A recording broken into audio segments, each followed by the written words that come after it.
Tonight it's high school football action, though, as Reynoldsburg takes on Pickerington. Hi, everybody. I'm Randy Reinhardt with my new analyst this season for high school football. The pride of the NFL, the Browns, the Rams, you named it. He was a quarterback for that team. The one and only Mike Pagel. Mike, welcome to Central Ohio Sports Television. Thanks, Randy. I appreciate it. This is an exciting time of year for all of us. Start of football.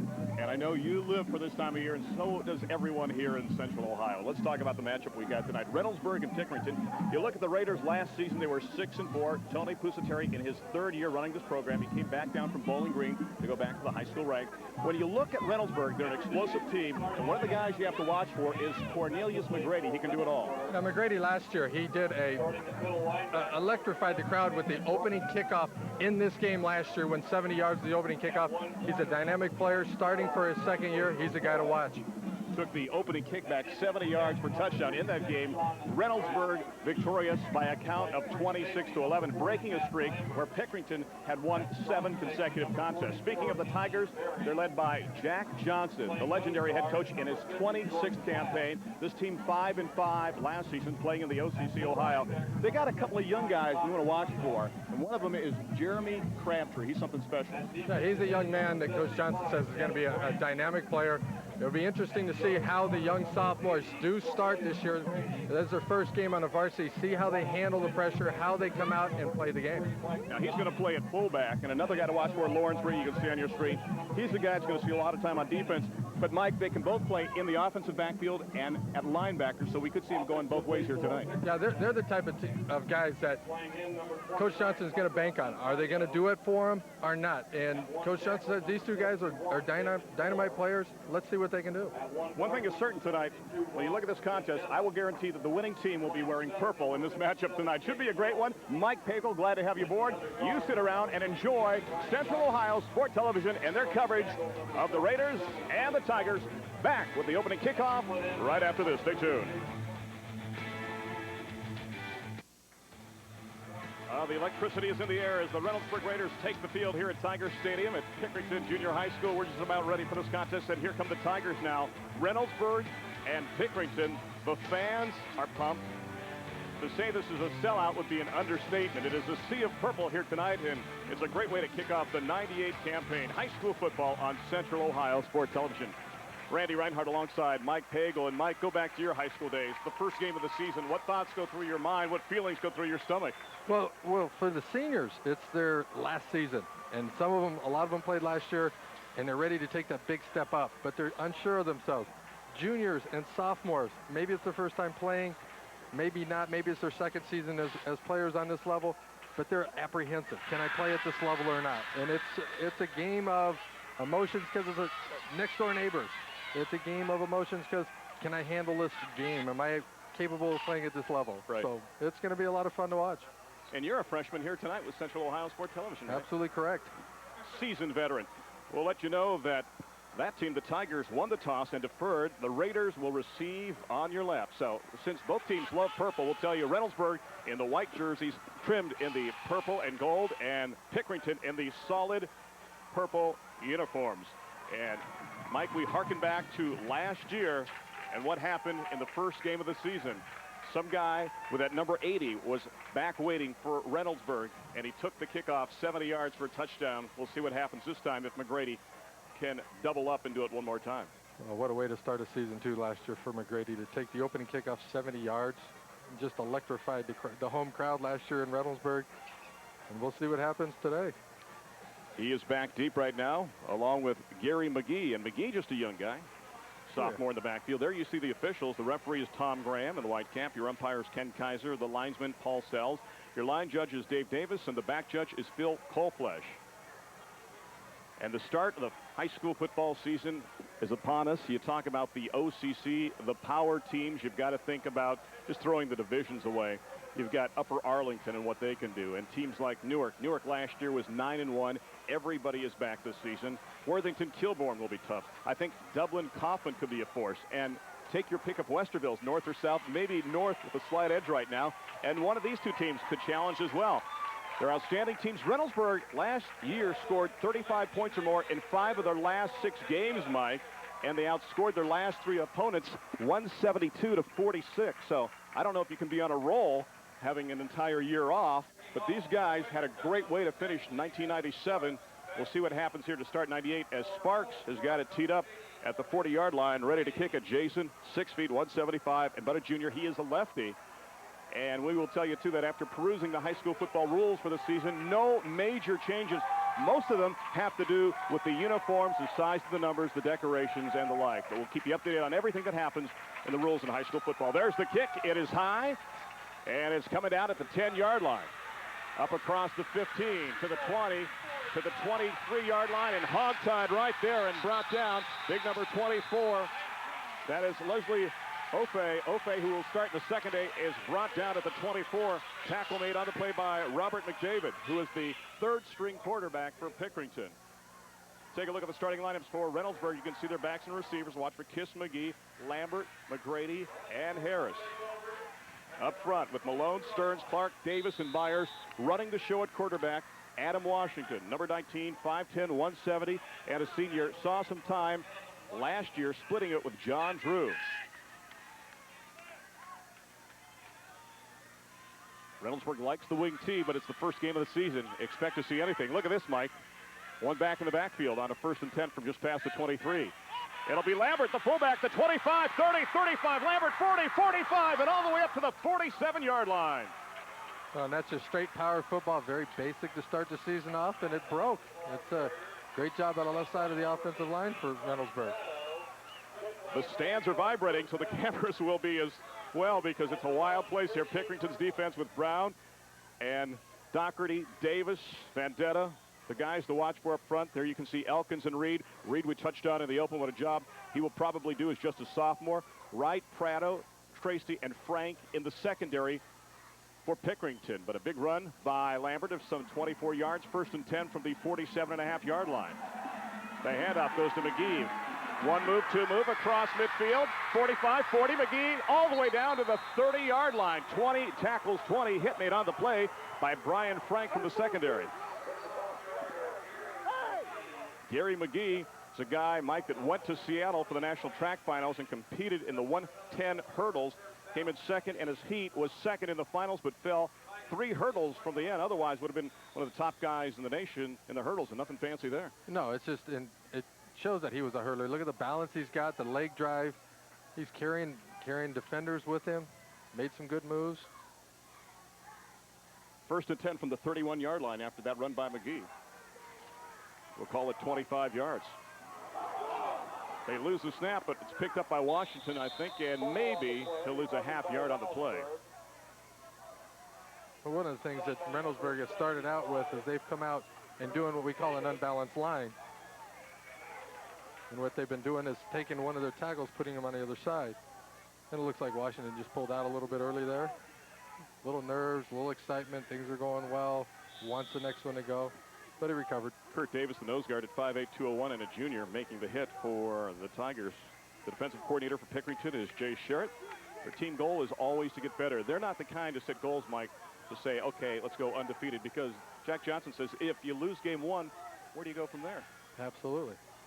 Second down, just more than 10, with 10:15 left to go first quarter. The ball at the Raider 32-yard line. Washington looking downfield, looking long, putting it up for McGrady, and it's overthrown coverage on the play by number 24, Sean Tracy. Yeah, McGrady had him here, had one-on-one coverage outside. Unfortunately, Washington a little excited, dropped the last snap. Here he comes out with a little bit too much adrenaline probably, and overthrows McGrady. Washington has been playing football for 5 years, that man right there. Also likes basketball, football, his church youth group. His favorite subject is American history. His father played high school football for Notre Dame and scenic Portsmouth. His name was Emmett Washington. 3rd down and just more than 10. McGrady wide at the top of formation. Harris the tight end to the bottom. Get unbalanced, and they'll hand it off. And it's going to go to Kiss, it looks like, and he gets one in the backfield. No room at all there for John Kiss. Well, what makes this play is Sam Brown, the outside linebacker up on the right side for Pickerington, number 88.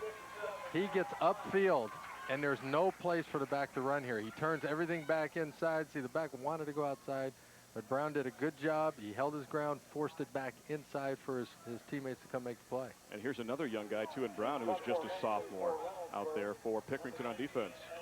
Well, earlier Reynoldsburg ran that same type of play and it broke. This time Pickerington made the change and they stopped it. See if Washington can dump it deep. We've got a flag on the play. Tries to keep it low. It will bounce at the 15, inside the 10, inside the 5, and we have the touchback with 9:18 left to go, but we also have a flag resting at the 35-yard line. And we'll see what Tom Graham and company have to say. Tom is a very busy man, works for AEP during the days, and we have a procedural call against the offense. And Tom also helps set up the officials for the Columbus Public Schools in all their football games. So, a guy that wears many hats besides that white one out there. There's Jack Johnson, year number 26 for this program, and the first time he has not been the offensive coordinator in his 26 years. He gives up that title to Ken Schneider, who did a great job back in the 70s running things on the defensive side. And there you can see Tony Pusateri with the back to you in the white shirt, walking towards the sidelines right now. Tigers refuse that, so they'll take the ball 1st and 10 from the 20. Tony, of course, the pride of DeSales and Westerville South before his tenure as an assistant coach under Gary Blackney at Bowling Green. So here come the Tigers 1st and 10 from their own 20-yard line, coming off a 5-5 season last year. A rep of the OCC Ohio. Reynoldsburg playing in the OCC Cardinal. Kent Keach, the quarterback, has him up at the 20. And off goes to the first man through off the right-hand side. And they'll pick up maybe 1 or 2 on the play as it's Jason Marr, keeping it in the family. Of course, Brian Marr, his brother, great fullback for this program last season. Actually, it might have been Crabtree on the carry with a short gain on the play up to around the 23-yard line. So we'll call it a gain of about 3 on the play, 2nd down and 7. Keach, the quarterback, 5'11", 150, and a senior. And we talked about the fact that they can go 3 deep. They have a senior quarterback, a junior quarterback, Tony Prado, and a sophomore quarterback as well. And that was Robert McDavid who made the stop on the opening kickoff. 2nd and 7 from the 23-yard line. And whistles and flags fly. See if the offense left a little early, Mike. Well, I don't know if that or with the hard count by Keach. Encroachment on the defense. You got it. And that was Kent Keach. He gives a little bit of extra oomph in his voice, and there's a defensive lineman jumping into the neutral zone. Pickerington has finished 500 or better 7 of the last 8 years. During that time, their mark has been 55 and 27. And they are loaded. The JVs last year were 7-2. The freshmen 8-0. And the 7th and 8th grades each only lost 1 contest. 2nd down, we'll call it just more than 2. 8:26 left to go. Handoff goes to the 2nd man through. That is Marr that time. And Marr up across the 30 to the 31-yard line. And Jason Marr will have enough for a Tiger 1st down. Nothing fancy yet from the Tigers. Just straight ahead football in the first 2 plays. Mike, kind of interesting that we have so many key players for both of these squads that are sophomores or juniors. Yeah, that's unusual because usually, especially first game of the year, it's going to be seniors that you're going to be counting on because they're a little bit more mature. They've been there before, but both of these teams looking for their sophomores. Jay Good is wide at the top of the formation on a 1st and 10 from around the 32. Pitch goes to Marr. Tries to turn the corner. He is hogtied back at the 30. He is going nowhere. A couple of guys waiting for him. One of the first Raiders to get there looked to be number 83, Mike Diani. And Diani did a great job here. He did the exact same thing. He got upfield, saw the toss sweep coming his way. He got upfield, forced the back inside, shed the blocker, and was able to get a hand on the ball carrier to slow him down and let his troops get there to help him out. And Mike, you don't have to be huge to be an outside linebacker because Diani is listed at 155, and that may be pushing it a little bit. But very athletic. 2nd down and 12. Mark it back to the 31. 7:24 left to go. First quarter, we are scoreless. Reynoldsburg and Pickerington. Keach looking, pressure behind him. Can't see it. Throws it downfield. Nice catch up across midfield all the way down to the 43-yard line. Making the play, big number 29, Micah Montando. The tight end and sometimes wide out. 6'3", 192 and a senior and a 2-year starter. And it's 1st and 10 for the Tigers at the Raider 42.5-yard line. Yeah, and here's just a good throw by Keach. What it was there's a blitz coming by Reynoldsburg from the backside. Keach rolled away from it, and that put Montando one-on-one out here. He made a good move. Keach got the ball to him, and Michael Montando made a good play. Berry among others in on the stop for the Raiders. It's a 1st and 10 now for Pickerington on the Raiders side of the 50-yard line. Prado is wide at the top. Keach will keep on the option. And that's another thing that you'll see from Pickerington that you haven't seen since about 1982. They haven't used the option that much as you look at the Tigers offensively. Talked about Crabtree and Marr in the backfield. Watch for Munch, Montando. You saw that big catch from him. And Good, the wideout. Up front, Fuller, Vendetta, Schultz, Doherty is how it's pronounced. And Saunders, the offensive line for the Tigers. Not real meaty except for Fred Saunders, who tips the scales at 6'3" and 320. What did you tip the scales at in high school, just out of curiosity? $1.90. $1.90, which match your grade point average, right? Well, GPA was a little. 2nd and 8. Keach pumps, looks, gets away, get to the 40, and brought down around the 37-yard line. Making the hit on the play, number 44 for the Raiders, that is Andy Berry. That's a good play by Keach. He recognized that his receiver was not open. They had a inside linebacker blitzing right up the middle. Faking the trap, come up, guy in my face, let me get out of here quickly. Make something happen out of a broken play. Yeah, Rotunda was the guy that was blitzing up the middle. And Berry making another hit. He plays the Raider back, which is akin to the monster back, or what you would call the strong safety on defense. 3rd down and just about 3. Around the 37, Marr. 35, and that's it. He needed to get down to the 34, and he was stood up. There was a wall right there waiting for him. Among the guys making the hit, the outside linebacker, 84, Matt McKinney. Yeah, and McKinney did a good job here. He got upfield again, turned it back inside. It looked like Marr had an alley to run. All of a sudden, the defense from Reynoldsburg just closed on it quickly. Well, they give him forward progress past the 35-yard line as you look at the Tigers sideline. So it's going to be closer to the sticks. In fact, they will bring them on to measure. Take a look at Marr one more time. It looks like he's got a gap right there, but then all of a sudden, it just closed. Yes, 5, 6 white jerseys on the ball. That's what good defenses will do. It is short by less than a foot, according to Tom Graham. And I would think, first game, their side of the 50, 6 minutes left to go first quarter. You go for it here. You go for it. Why not? Let's see what the Tigers can do offensively here. And it's a good test for Reynoldsburg, their defense here. Let's see if this might be a tempo setter for Reynoldsburg's defense. Do you look for Crabtree here, the fullback, or do you give it to Marr, the little guy, the tailback? I think in this situation, give it to the tailback, but watch, they'll give it to the fullback. Watch Keach keep it. Yeah, or play action. All of the Packers. He'll keep it. Make it look easy. Yeah.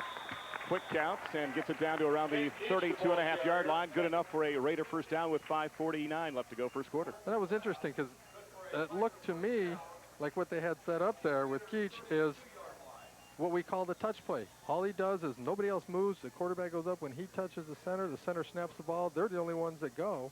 And you do as you catch defenses sitting still, waiting for signals to come out. All of a sudden, the ball's, you got your foot. And Schultz with a good snap. He's been the long snapper. Also, the center had a great block on that play to allow Keach to pick up the first down just past the 33-yard line. 1st and 10. Keach looking downfield. The pass is nearly intercepted in and out of the hands of number 40, Matt Lambert. Lambert's an interesting combination. Here's a guy who's a starting fullback and also the starting free safety for the Raiders. Oh, yeah. So how often do you see free safeties with that kind of size? But on the first play from scrimmage, he showed very good speed for a fullback. Yeah, it did, breaking away for more than 20 yards. One of the best athletes on the team. You can see why. Good is wide at the top of the formation for the Tigers. On a 2nd and 10 from around the 32-yard line. 5:28 left to go. First quarter scoreless here on Sport TV. Keach on a long count with the backs from an eye. He's going to keep looking downfield, looking for Prado, comes to the football, makes the catch. Is he in? Nope, out of bounds inside the 1-yard line. Tony Prado making the play, and a 1st and goal for the Tigers. Well, this looks like a mix-up in the coverage between the corner and the safety on that side. Prado released, started to go down inside. I think the corner dropped him thinking he was running inside. Prado changed directions, went to the corner, got behind the cornerback on that side, and Keach just laid it out there up over the top with a good touch. Prado made the catch. And 31 yards on that pass and run. So 1st and goal for the Tigers from inside the 1. 5:20 left to go. I'm not even going to ask who you give it to here. You were right last time. It'll be Marr this time, and he breaks through. Touchdown. Their right side of the Tiger line just blew a huge hole on that one. Marr breaks through for a touchdown with 5:18 left to go, and it's now 6-0 Pickerington. And if you watch, if you can see it here, the whole right side of the line just blocked down. They pulled the left guard around, led up through the hole to get the linebacker, and that hole just opened wide up for Marr to run in. He scored 2 touchdowns last year, his first obviously in '98, and it's extra point time for the Tigers, and the guy with the big catch is also the guy with the big foot. Prado attempting the 7th point. The kick is up, and it is good. And just like that, 5:18 left to go, and it's 7-0. Well, let's set this up now. If you're Reynoldsburg, you know that you can move the football because you moved about 40 yards the first time you had it. If you're Pickerington, defensively, you were bending, but you didn't break. And if you're Reynoldsburg, you say, hey, we'll let that one pass defensively, try to stop them, I guess, next time, and you know you can move the ball offensively, right? Sure. In Reynoldsburg, I think what happened there was they had the big pass to Montundo. They got him down into Reynoldsburg's territory on a blitz from the backside that didn't get there. The long pass down to the 1-yard line looked to me like a coverage error. The corner got sucked up inside with somebody coming underneath, and Prado got behind him. You know, a couple little coaching, coachable errors there that we can get straightened out for Reynoldsburg. And you're right, they moved the ball offensively a little bit. They bogged down a little bit with the mistake on dropping the snap from center that kind of put him behind the 8 ball. And you're right, the Tiger defense, Pickerington's defense, they made some adjustments and stopped Reynoldsburg in the opening drive, and they executed offensively. So it's going to be a game now to see if Pickerington is going to keep that pressure on Reynoldsburg's defense, or if they're going to say, gosh, that was easy, we don't have to work so hard. We'll see what happens. Ofoy and McGee flank McGrady inside the 10. Jason Sparks will do it again. And it's scooped up by one of the up men up across the 15, 20, 25, and they'll have it up to around the 30-yard line. Raiders with good field position. And that'll be Lambert who comes up with the football for Reynoldsburg, and they'll have it with 5:10 left to go near their 30-yard line. Well, Matt, Lambert does do everything for the Raiders, doesn't he? Oh, yeah. Well, obviously he's a very intelligent player because he's back there playing free safety, which calls all the coverages for most defenses. He's in the center of the wedge on the kickoff return team, which is a guy that it all probably revolves around. He's running fullback. I bet he brought the water, too, today. And we'll use it tonight. Yes, we will. Another sultry night in Central Ohio. Reynoldsburg moves out. Wide at the top of the formation now is Matt Sturr. Handoff goes to McGee, and McGee is brought down at the 31-yard line. Solid hit on the play by Marcus Wright coming up from the secondary. Yeah, Marcus Wright did a great job here. He stays at home. He doesn't follow the fake. There's a lot of misdirection going on. You got a pulling guard out in front, and here he stays right at home, and that's why he's there. That's his job. If the hole opens, he's got to step into it, and he did there. That man started his freshman and sophomore year on varsity football in Kent, Ohio for Roosevelt High School, and has been a starter now for Pickerington in 2 years. So in essence, he's a 4-year starter for 2 different schools. And it showed there because he played up very headsy. 2nd and 9 from the 31-yard line. And look at that. Washington tried to get the handoff off, and he just barely did. I mean, the pursuit and pressure was there. The Tigers are finding the seams right away. Oh, that's exactly what it is. They shoot the seam real quick. That's a defensive lineman's dream. Tackle the quarterback and the running back at the same time. But you just watch, it's a little slant by the defensive line. Offensive line's a little slow getting off, and Reynoldsburg's lucky that ball wasn't on the ground. I'm telling you what, Ross Vendetta had one, I think, for Mr. Washington. McGrady is wide now to the bottom of the formation. You got McGee back there along with Lambert. Washington looking, dumping to McGee across the 35. Solid hit. I'll tell you what, Pickerington has shown the ability to hit in the open field and bring it down with that first hit. Making him play that time for the Tigers is Sean Tracy. Well, what's really impressive on this defensive series for Pickerington is 2 times, 2 of their secondary guys stayed at home. They made plays after short gains by Reynoldsburg that looked like could have been big-time plays, but look at that great tackle. With the shoulder, down below the running back, get under his pads, wrap him up, bring him down. Prado back deep along with Brian Frank. Washington standing at his own 23-yard line. Long count. We'll get it off from the 28. And Prado's got it at the 33. Tony up to the 35, the 40, and down at around the 42-yard line. 31 on the punt. So the Tigers in good field position with 2:53 left to go at their own 42-yard line and up by a count of 7-0. You're just joining us for the first time here on Central Ohio Sport Television. I'm Randy Reinhardt alongside the one and only quarterback extraordinaire, Mike Pagel. Did it all for the Browns, right? Yep. The Rams? Rams. Colts. Colts. Am I missing anybody? Not Natalie. Okay. We won't go with the other ones. First and 10 for the 42. It'll be Marr, and it'll be nothing. I'll tell you what, he didn't get the tackle, but he was the first guy to come squeezing through and put plenty of pressure on. And that guy was big number 36, Sean McGrath, had plenty of pressure and made sure that play was going nowhere. And this is a misdirection play by Pickerington, and McGrath gets in there and disrupts the whole thing, disrupts the whole timing. And you're right, he didn't make the play, but look how many white jerseys are coming to help out. There's guys outside, inside of Marr, and they got him for the loss. That guy's 75. Adam Brandt made the hit on the play. Second down, they'll lose 5. We'll call it 15. We'll put it at 37. Your clock reads 2:16 left to go first quarter. Keach looking, throwing it up. And Prado adjusts to the football. I think he did at the 40-yard line. Jump ball. We'll see what they call here. They're going to call it a catch. Yes, they are.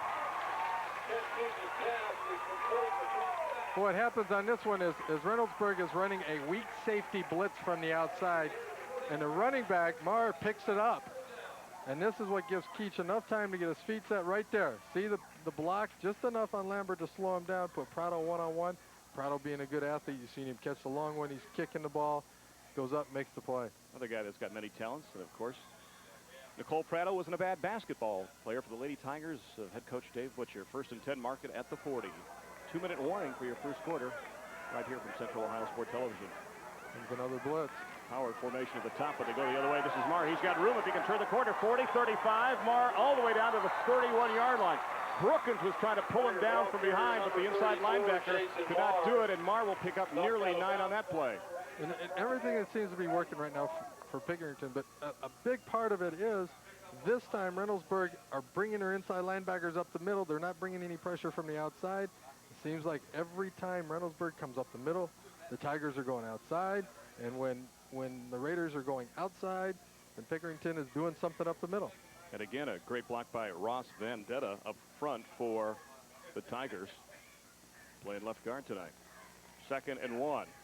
Inside, nothing fancy.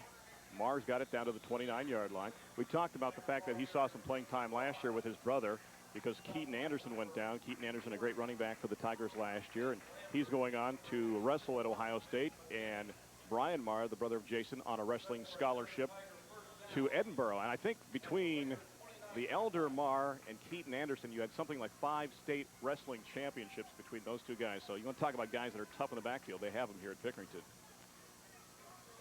Unlike you. Yeah, and here comes a blitz from the outside and a weak safety. 1st and 10 from the 29-yard line. Keach looking downfield. He's got Good. Can he make the adjustment? Oh, what a play. Great adjustment by Good. He was looking inside, Mike. As a quarterback, you have to appreciate that. And when Keach saw the blitz coming, he saw Lambert, his weak safety up on the weak side of the line, knew it was coming. Keach rolled away from him just enough. The pressure's not getting there. When you blitz, you better get there. If not, your corners are one-on-one. And that was just, Keach got the ball up in the air, and Good just made a great adjustment to go catch this ball. And that's a tough catch when you're running across the field like that. For the ball to be thrown deeper than you and behind you is a very difficult catch, and Good made it look easy. Prado to attempt the extra points. The snap, the kick, it is up. And not this time. After the contact, we'll stay at 13-0 with 44 seconds left to go in the quarter. Ironically, last year, Good had 1 catch. That guy, he had 1 for 10 yards. The first one that he has in 1998 is good for 29 yards and a touchdown. I think he likes this one better. And see, watch how he adjusts. The ball's out over. He actually caught that ball, looked like over his left shoulder instead of his right one. He was looking for it over his right shoulder. Ball came down over his left, which can't blame Keach. He's got 9 guys coming after him. They're playing one-on-one with the wide receivers. Keach got the ball up in the air, and the thing that was effective for Keach is he got it in the air and gave Good a chance to make the play. You know, the thing is, too, Jack Johnson said this is going to sound crazy, but Jay Good is hot right now. That sounds weird to say in the preseason. You haven't played a game, but after seeing him in 2 scrimmages, I think against Mount Vernon and Beechcroft, he said this guy is really hot, and I've rarely said that before the start of the season. Well, you have to be hot to make a play like that. Talent helps, but Jay looked at the right place at the right time, made a great adjustment, and just like that, the Raiders, who looked great on the opening drive, are now down by 13 points. Well, let's see what happens, too, a lot of times. Good is now a senior. He played last year, not a whole lot of impact. He's grown a little bit more mature. All of a sudden, things will gel for him. And it'll be Ofoy coming back from the 10 to the 15, the 20, the 25, up to around the 27-yard line. And that'll be it for Leslie. Well, and that's 3 times now Pickerington's kicked off. And you think they remember Cornelius McGrady last year returning kickoff? I think they are do. not going to kick the ball to him this year. Ryan Redd makes the hit. Well, my question is then, do you move him to the left side? Well, you got to figure out a way to get the ball in his hands. He's one of your guys. You got to find a way. Reynoldsburg, that is, has to find a way to get the ball in McGrady's hands because he's one of their big play guys. In fact, he will check out on this first down play for Washington and company, with the ball resting at the 27-yard line and 37 seconds on the clock. There'll be stir wide at the top of the formation. Washington looking, and he's looking at the turf and eating grass right now, back inside the 22-yard line. See, and that's the difference. Reynoldsburg's defense has been trying to put pressure on Pickerington's offense. This time, the Tigers are putting pressure on the Raiders, and they're getting there. Reynoldsburg hasn't been getting there. Now Pickerington gets there. Dustin Elkins was the first guy to make the hit on the play, with help from Doug Davis. There's big number 56 looking on, Ryan Doherty, 5'11", 235. And another guy that's coming back, he's just a junior.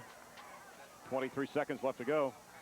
You can see it's a 2nd down and 15 situation. If you're Reynoldsburg right now, after that first drive, you're looking for something that'll work. Lambert did a good job early on. They kind of got away from him. Sure. I think they heard me. Yes. And I think the Tigers were expecting it because he's whipped down at the 24, and a flag now as we end the first quarter. Ball carrier number 40, Matt Lambert. Tackle by number 20, Brian Frank. Tom Graham is getting the word right now. I think what you're going to find, sorry, Randy, is a dead ball personal foul. One of the Tiger defensive players got a little upset that he got blocked and threw an extra elbow. Uncalled for, unnecessary. You got the momentum going your way. You've made a good play. You got the team 3rd and long. And here's the replay. That's the same play they ran to start the game, and it broke for over 20 yards. This time, the Tiger defense adjusted. Frank makes the hit. That's the end of the quarter. It is 13-0, and we'll pick up the ball, move it to the other end, and we will take a break. So we played the first quarter of the 1998 high school football season here on Sport TV. Pickerington on top, 13-0. Back with more right after this. Stay tuned.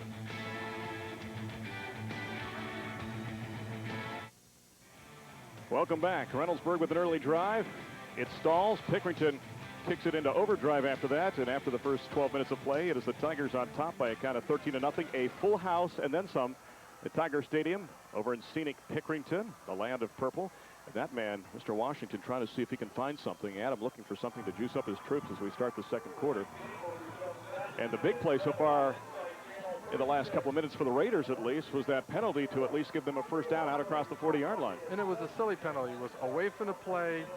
It was a flagrant personal foul, unnecessary, hit the guy. And what it's done is taken Reynoldsburg from a 3rd and 12 to a 1st and 10 with 15 yards tacked on. So 1st and 10 now for the Raiders from the 41-yard line. 2 wideouts to the top of the formation, 1 back behind Washington, a wing to the bottom as well. Washington looks to the top, trying to get it in the hands of McGrady. He's got it midfield, down to the 45-yard line. Takes 2 guys to bring him down right there as he gets down to around the Tiger 44. And this is just something simple to get the ball in McGrady's hands. He's 6'2", 180, 185 pounds. He runs well. Get the ball in his hands and let him run. And you see what the results are. He's a big, strong kid. Brian Frank makes the hit on the play. So they move the ball from the 41-yard line all the way down to the call just past the 45. A gain of 14 on the play. 1st and 10 from there with 11:43 left to go in the first half. Reminder, coming up at halftime, we'll be entertained by each high school marching band. Pick up at least 1 song from both. Washington, Lambert to the 40, the 35, inside the 35 to the 31. And I'm not sure. I'd like to see a replay because it almost looked like the handoff was a little low and Lambert had to bring that ball up. It looked to me like Washington was a little slow getting turned, but he's a good athlete. Lambert helped him out by delaying enough so Washington can make up the ground and get the ball to him. And I tell you what, 2 wide receivers make 2 blocks, and Lambert's in the end zone. You're right. Never let down. Take a look. That's right, because you never know when it's going to. Yep, he had to transfer the ball. You never know when it's going to come out. And you won't see it, but if the receivers would have just get in the way, and Lambert has a chance to go the distance. Red putting the final touches on that for the Tigers. 1st and 10 from the 31-yard line. It'll go to McGee this time, trying to turn the corner, but matching him stride for stride and helping to string it out. Once again, coming up from the secondary, it's Marcus Wright. And what's happening here is that is about the second or third time that Reynoldsburg has run that play. Right. It's a little misdirection. They lead the fullback over to left guard, pull the left guard to kick out the outside linebacker. I mean, blocking to the outside. McGee's supposed to stay up inside. But what's happening is the double team's not blowing the defensive end out. The guard's not blocking the linebacker out. There's no hole. McGee has to bounce it. There's no support out there except for defensive players. In that prior shot, you saw Ken Schneider, the new offensive coordinator, the former defensive coordinator back in the 70s, and one of the girls' high school basketball assistant coaches, Dave Butcher. So this guy can do it all here. The community of Pickerington. 10-11 left to go, first half. 2nd and 11 for the Raiders. They're down 13-0.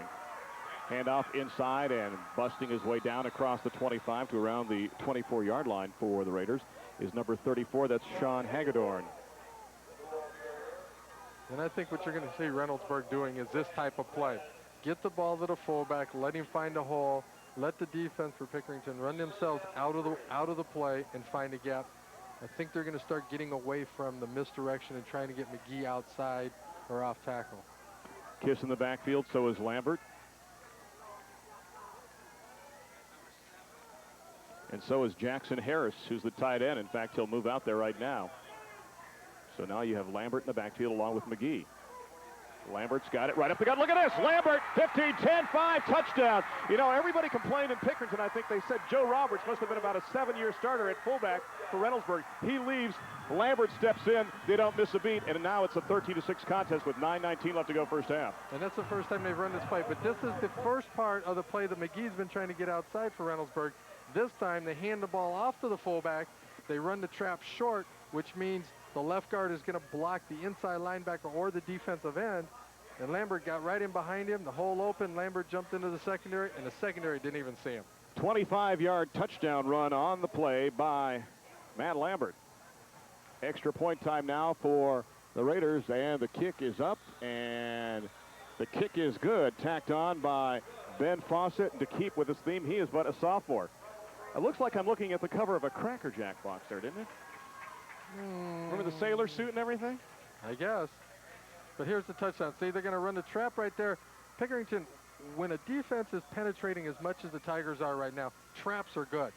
Because what you want to do is invite the defensive line up, let the guard block him out. There's nobody there. And Lambert ran right up the middle.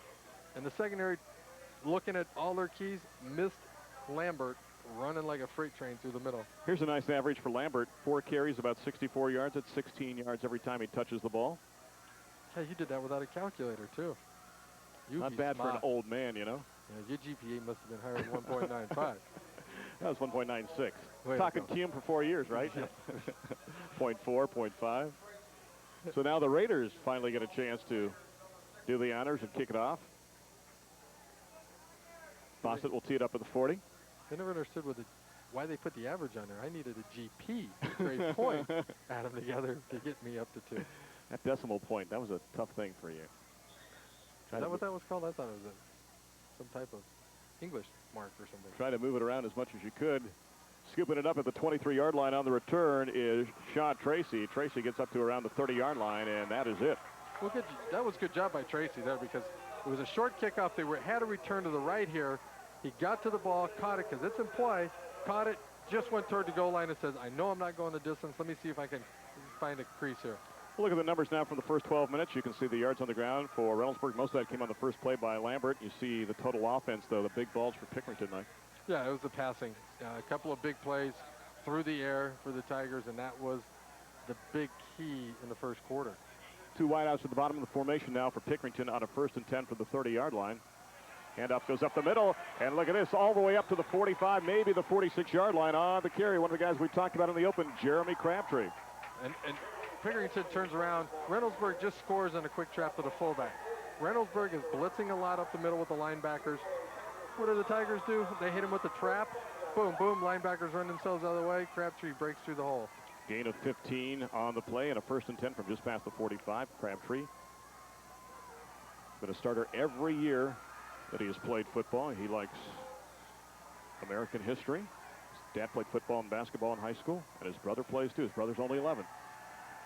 Keach putting it up there from Montando. No, taken away. Ofoy has got it.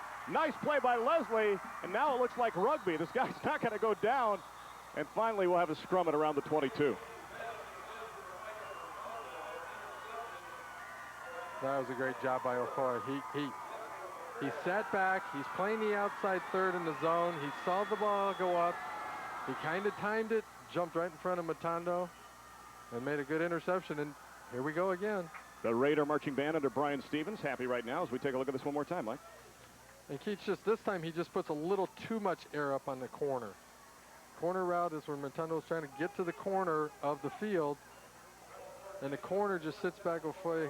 He's waiting for it. And now all this is right here is, I want the ball back. Give me the ball. You can see everybody trying to strip it. Grady's trying to strip it, or rather, excuse me, Good is trying to strip it, and Mars trying to strip it. So we'll have the ball for the Raiders now, 1st and 10 from the 22. Now, if you're Reynoldsburg, is it Lambert right away, or do you try to get something else to work here? I don't know. I think I come right back with Lambert. Somehow, some way, maybe. But he's not in the backfield right now. Well, then I'm not going to give it to Lambert. Hagedorn the lone back, but they're going to put it up. The quick slant. Miscommunication there. McGrady was looking for the quick pop, and I think Washington was looking for more progression on the play. Oh, sure. And I think what happened there is the corner read it and looked to me like the Tigers were rolling to a zone on that side where the corner was going to be underneath the safety who was going to go deep to help him. And when he ran in, McGrady saw him, pulled up a little bit, and the ball thrown by Washington was where McGrady was going to be. Right. But unfortunately, it was not there. McGrady will check out. Coming in once again is number 3, Matt Sturr. He goes wide to the bottom of the formation. 8:34 left to go. 2nd and 10. And look at this, right up the gut, across the 35, the 40, midfield. McGee 40, McGee to the 30, the 20, right won't catch him. McGee takes it all the way for a touchdown, 78 yards, and with 8:21 left to go, boom, we're tied at 13. Well, and that's the play that they've been running all day where McGee's been running outside, been forced outside. This time on the blitz, the guard gets there, kicks the outside linebacker. McGee got up inside, and when you run it right, when you get the double team, you get the kick out on the linebacker, the hole's there, the back explodes into the secondary. So now Fawcett, a chance to give the Raiders the lead, and let's harken back to what happened 3 minutes and 39 seconds ago. It was the start of the second quarter, and it was 13-0, and now it's 13-13, and in fact, that's where we're going to stay, tied at 13 with 8:21 left to go first half. Well, we go back to what was the last play of the first quarter? The penalty. It was a penalty on a play that would have been third and 12. And here's the replay. And watch how Pickerington was blitzing their linebackers on another long trap. The line did a great job of sealing the players out. McGee just explodes into the secondary, and with his speed, when he gets in the open, there ain't many going to catch him. It's me and Gary McGee right here. Marcus Wright in for the show, but McGee bursts and takes it through for the touchdown from 78 yards. This guy, 5'10", 180, is McGee, just a sophomore. He had 19 touchdowns on the freshman football team. You can see why. The guy that likes basketball, track, and social studies, and the choir. And we've got a brand new game at 13, and Fawcett now will get a tired leg here in the second quarter. All right, now I put you back on the other side. First of all, let me ask you this. Are you surprised to see so much gaming and blitzing in game number 1? Well, if you watch the defenses, are lining up in a very basic vanilla 34 defense, both of them. Not much adjustments. What they're doing is just very basic blitzes, straight ahead blitzes. That is helping the offenses, because normally at this time of the year, a defense is going to be ahead of the offense. But the blitzes and the defenses are so plain vanilla that I think the offenses are starting to see what's happening, make the right adjustments, and the linemen are getting to the place they need to. They're beating the defense to the spot, and now we're starting to see some things happening for the offense. Tony Pusateri is out on the field fixing the chin strap of one of his players along the far side. I think it was actually Leslie Ofoy on the far side. We've had 8 plays, Mike, in this game of at least 21 yards by the two teams. Explosive, yes. Fawcett with a kick. It's high. It's deep. It'll be fielded at the 10-yard line across the 15, the 20, the 25, and up to the 29-yard line for the Tigers is Ryan Redd. Okay, now, Pickerington, they've been stung twice now. They're up 13-0. Everything's going well for them. Reynoldsburg comes back, stings them for 2. Pickerington, go back to the basics. Let's see if we can churn the ball down the field a little bit. Let's not try to hit the home run. Let's just go back to basics and get some singles going here. Pardon the pun, wrong sport. Baseball weather, football weather. It's always football weather. That's right, always football Always weather. football weather. There you can see the first down so far in this contest. The Tigers with the edge there on the scoreboard, though. We're dead even at 13. 8:14 left to go first half. Handoff inside, and they'll get it up to around the 31.5-yard line. On the carry is Jeremy Crabtree. The one thing that the Tigers have shown you is maybe a little more balance than the Raiders so far, with the ability to both pass and run the football. Sure. And Keach has thrown the ball fairly well to start with. You know, and this is just a little, looks like a veer almost. Keach is going to read the outside linebacker whether to hand it or keep it. Hand it, almost popped it. Good play by the defense to fill it for a 3-yard gain.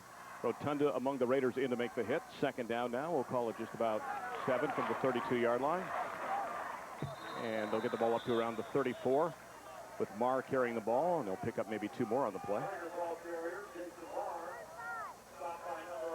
Well, and that's what the Tigers are doing here. They've just lined up these first 2 plays after giving up the 2 quick touchdowns, and they said, okay, let's see if we can get some first downs. In this situation, when all of a sudden you're up, then the other team comes back quickly on you. The idea is to get the chains moving, get a couple of first downs. Marr, a young man who likes algebra and wrestling. I think it's in the blood.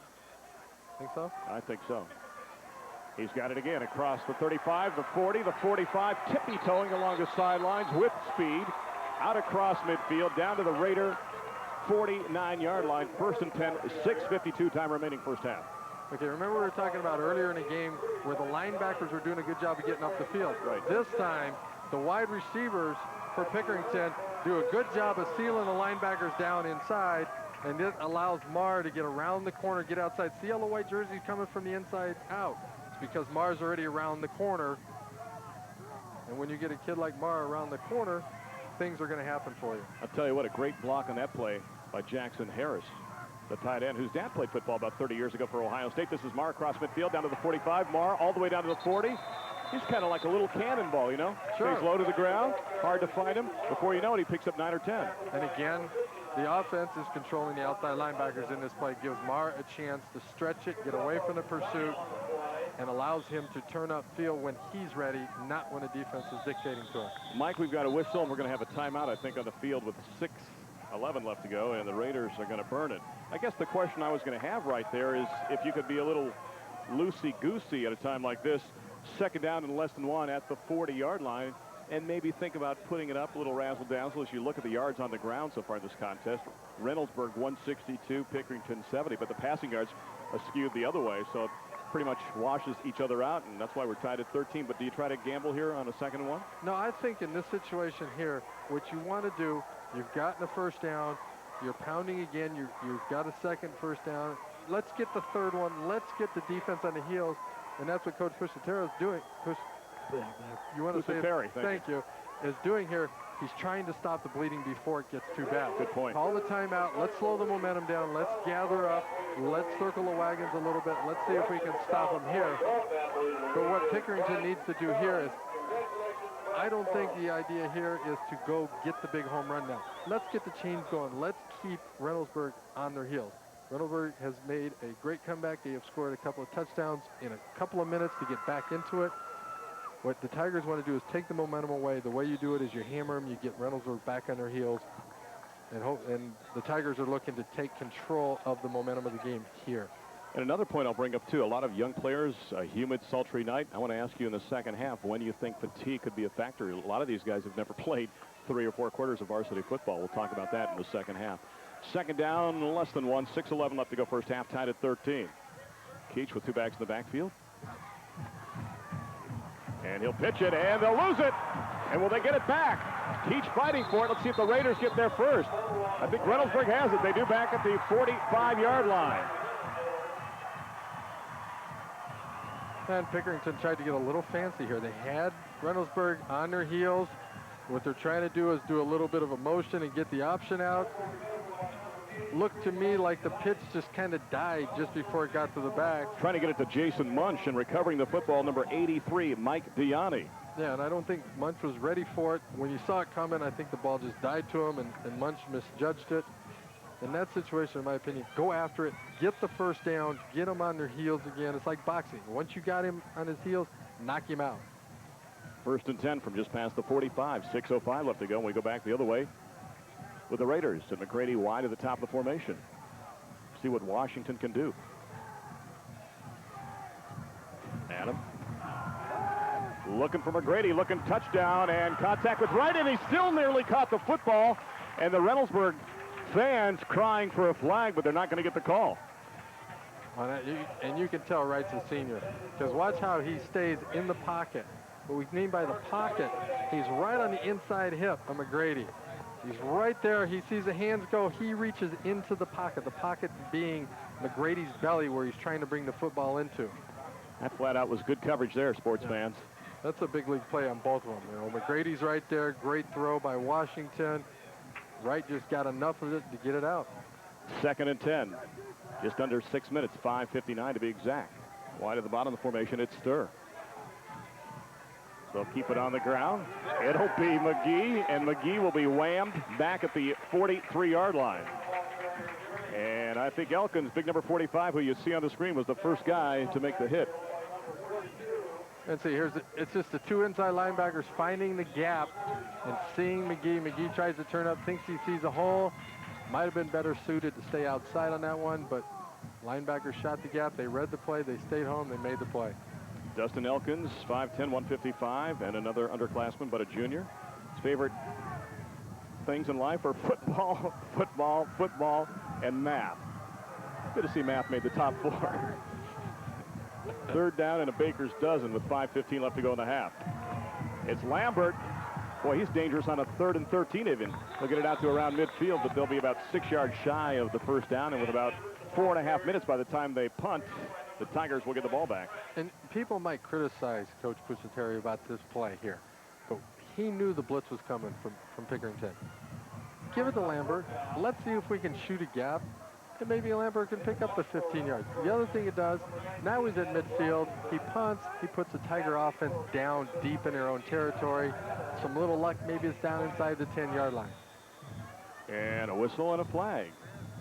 And chalk it up to Pickerington. So we're going to have failure to wear proper equipment, I think. I'm wondering if somebody is missing a mouthpiece out there.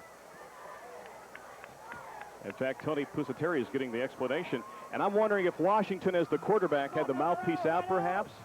Or had trouble with his shoe or something? Or maybe he took his shoe off. He's going to punt barefoot? It could be. Because it looks like he's over there putting the shoe on now. Could be his lack of footwear. There is Dr. Good. Well, it's one end or the other. It's either the mouth or the foot. And Tom Graham didn't like what he saw, and he blew the whistle. As long as it wasn't the foot in the mouth. I've had that. I think we all have. So failure to wear proper equipment is the call. March it back. By the way, it reads required equipment in the rules, but you're allowed to call it proper equipment. Getting the clarification from the OHSAA a couple of years ago. There you see the total yards. Reynoldsburg a +8, but the scoreboard a dead heat. Now look at Tom Graham having a conversation with him right now. I had a little smile from Tom as well.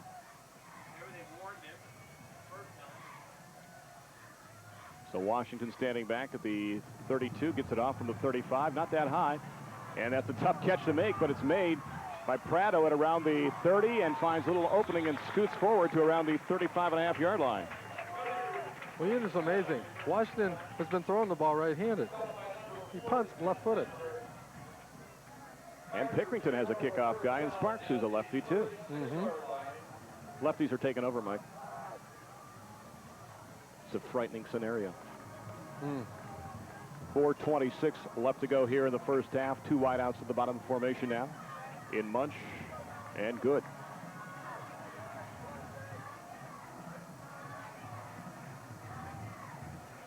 And motion to the right side of the Tiger line. And a false start to call on the offense. March it back 5. We'll call it 1st and 15 with 4:25 left to go. Which, think of it this, though. Nobody likes to see motion penalties or procedure penalties like this. This is the first game of the year. Both teams are playing a lot of young players. That is the first one we've had. We had a Good defense point. for Reynoldsburg jump off once, and I put that more on Keach, the quarterback for Pickerington, using his voice. Good point. You know, that is the first one. That is incredible. Future Mike Pagels along the sidelines, perhaps. Football stars, future analysts. These guys are already stars. Multi-millionaire like Mike. 1st and 15. Crabtree churning forward to around the 40-yard line. Knee touches at the 39, 4:18 on the clock. You want to explain to him that I collect grains of sand, right? I think I'm your elder still, unfortunately. Yes. That's the bad news here. Yes. But I look at them. And the better, too. You still have that cover girl look, you know? How many years in the NFL altogether? 12. 12 years in the NFL. 12 years. And we are honored to have this guy. And I got to tell you something. When I called him, I said, Mike, do you want? He said, I'll do it. I said, would you like to? I'll do it. Before I even finished the sentence. That's the kind of guy to see this Mike Pagel is, and I'm just honored to work with him. Crabtree gets it across the 40 to the 41, and he is nailed right there. Stanley Brookins, inside linebacker. This is what inside linebackers are meant to do. You step up in the hole, and you go face-to-face with a fullback. And watch Brookins step right up here. Hits the young man. The young sophomore says, here, Mr. Crabtree, welcome to the big time. And a blocker was tackling him as well on that play. Yeah. With 3:20 left to go, we're calling it a 3rd down and 5. Tied at 13, Pickerington and Reynoldsburg, week number 1. Pitch goes to Marr across the 40, the 45, fighting, out to midfield. Enough for the 1st down with 3:09 left to go. And that's awesome. Because the Tigers have been throwing the football. The yardage is about the same. It's because Pickerington's been throwing the football. All of a sudden here, they had 1st and 15. And they stuck to the ground. They pounded it in sheer grit. They pick up a critical 1st down, because if they get the ball to Reynoldsburg, they could be down. The Tigers could be down at halftime. And man was a workhorse that you saw on your screen, Jason Marr. 1st and 10. He lost the football. Does Keach get it back? Yes, he does at his own 48.5-yard line. Little excitement. And Keach just trying to pull out, trying to get some depth to get the ball back to Marr as fast as he can. Might have been a play-action pass. Another thing we should remember in this contest, when Prado comes in as a wideout, he's also another quarterback for the Tigers. Just a seed to plant your mind here throughout this contest. As Good goes wide to the top now, and Prado is wide to the bottom. 2nd down, just more than 10. He's looking for Prado, and nearly picked off. Looked like it deflected off the arms of one of the big guys for the Raiders, number 59, the linebacker, John Rotunda. Yeah, and Rotunda, he does a good job here. He is the inside linebacker on the far side of the field. On their right side, he rolls with Keach, and Keach doesn't see him. And that is the worst feeling for a quarterback. You think you got a guy coming open in the hole, you turn, you throw it, you mislead him just a tad, and the backside linebacker comes out of nowhere and almost picks it off. And that rarely happens to you. That's why I only played 12 years in the league. Only 12, ladies and gentlemen. 3rd down, screen across the middle for Marr, midfield, and look at that tackle from behind. Woo! What a play for the Raiders. Oh, that was great. Great recognition, too, by the Raiders defense. I think it's McKinney who made the play, and now he's a little slow, but he's up to his feet. Now, McKinney covered 10 yards in about 2 seconds. He was hauling with 1:53 left to go. Well, 4th down situation, a little less than 4. If you're the Tigers across midfield, what do you do as you look at the replay? Well, McKinney makes a great play here. We don't see him peeling back already, but he's already turned to peel back. There he goes right there. And Marr had to slow up just a little bit. There's the tackle. And we're ready for live action again from the 44. 4th down and just more than 3. The pitch goes to Marr. Turning the corner. He's got the first down at the 37-yard line. Remember, Pickerington, too, with their full allotment of 3 timeouts, but the clock will stop while they move the chains as well. And I think what you're going to see here, if we can see a replay, is Matondo, the tight end, is starting to get the blocks on the outside linebackers. When you're running toss sweeps like this, you have to control the outside linebackers for the offense. Matondo's starting to take control of the outside linebackers. That's allowing Marr to have the time to get outside, find the hole he wants, and turn up when he's ready, not when the defense is dictating to him. Pickerington burns a timeout. That's their first. Each squad with 2 remaining in the last 126 of the first half. A reminder coming up at the break. We'll take a look at least one song from each high school marching band. The Reynoldsburg High School Marching Band under Brian Stevens. And the good old marching band from Pickerington, the Pickerington High School Marching Tiger Band under Michael Sewell in his 18th year. And there's another guy, multi-talented, in Michael Sewell, who's also a great basketball coach as well. All right, 1:26 on the clock. You're a high school football team. Remember this, inside the 40. You've got 2 timeouts left. You're tied at 13 if you're Jack Johnson and Ken Schneider. What are you saying to your team right now offensively? Well, offensively, I think first game of the year, just stay with it. You know, stay with it. You're not trying to do anything fancy here offensively. 2 plays at once here? No, I don't think so. I think there's plenty of time here with the advantage of on first downs, the clock stopping. You're on the hash mark. Maybe you can run a toss sweep. Maybe we can get out of bounds. You're talking about, if you can, running backs, get out of bounds. Receivers, you catch the ball, get out of bounds. Linemen, get off the pile, get in a huddle. Let's get to the line of scrimmage. Clock management right now. 1st and 10 from the 37. 1:26 left to go. It's Marr. Big hole up the middle. 25-20. Forget about the clock. You don't need any more time. Marr scoots in for a touchdown from 37 yards out, and now it's 19-13. Pickerington on top. And remember, we talked earlier about first game. It's a little hot, humid, some young guys not used to going. It looks to me like right now Reynoldsburg is starting to get a little tired. It looks like a lot of their players are on offense, defense. They're the key pins on their special teams. They look a little bit tired right now. The good news for each squad is they'll get a blow in 1:18, and that flicks down off the clock. And if we go back and you look at it, remember, the first play of this drive, Pickerington had a motion penalty. He started out 1st and 15. But with 3 straight running plays, they were able to pick up the first down. It's key to this point in the game because they could have very easily punted back to Reynoldsburg. And I tell you what, the big 4th down play as well, and we'll take a look at the burst by Marr. Once he gets by the line, he's got one guy to beat right here. And he's got it. Balance. 37 yards for the touchdown. And there's a little fire plug that doesn't look like he's any the worse for wear right now as he takes it in for the score. 19-13. Pickerington burned a timeout. They're second. They have 1 remaining in this first half. They only had 10 guys on the field. Good time to use it. 1:18 to go. Make sure you score a point. This is a scoring play. You need all the points you can get. And these schools in the past have been involved in some interesting games when it's come to 1- and 2-point conversions. Reynoldsburg last year, I think, against Dublin Scioto, went for 2 on the last play of the game and lost. The snap, the kick is up, and the kick is blocked.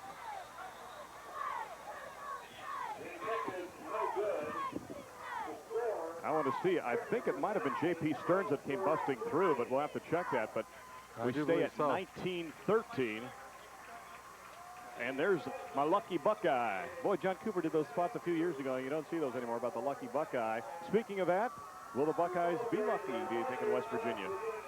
Well, I think, you know, it'll be a good time for Ohio State to get out and see what they really have, being ranked #1 in the nation.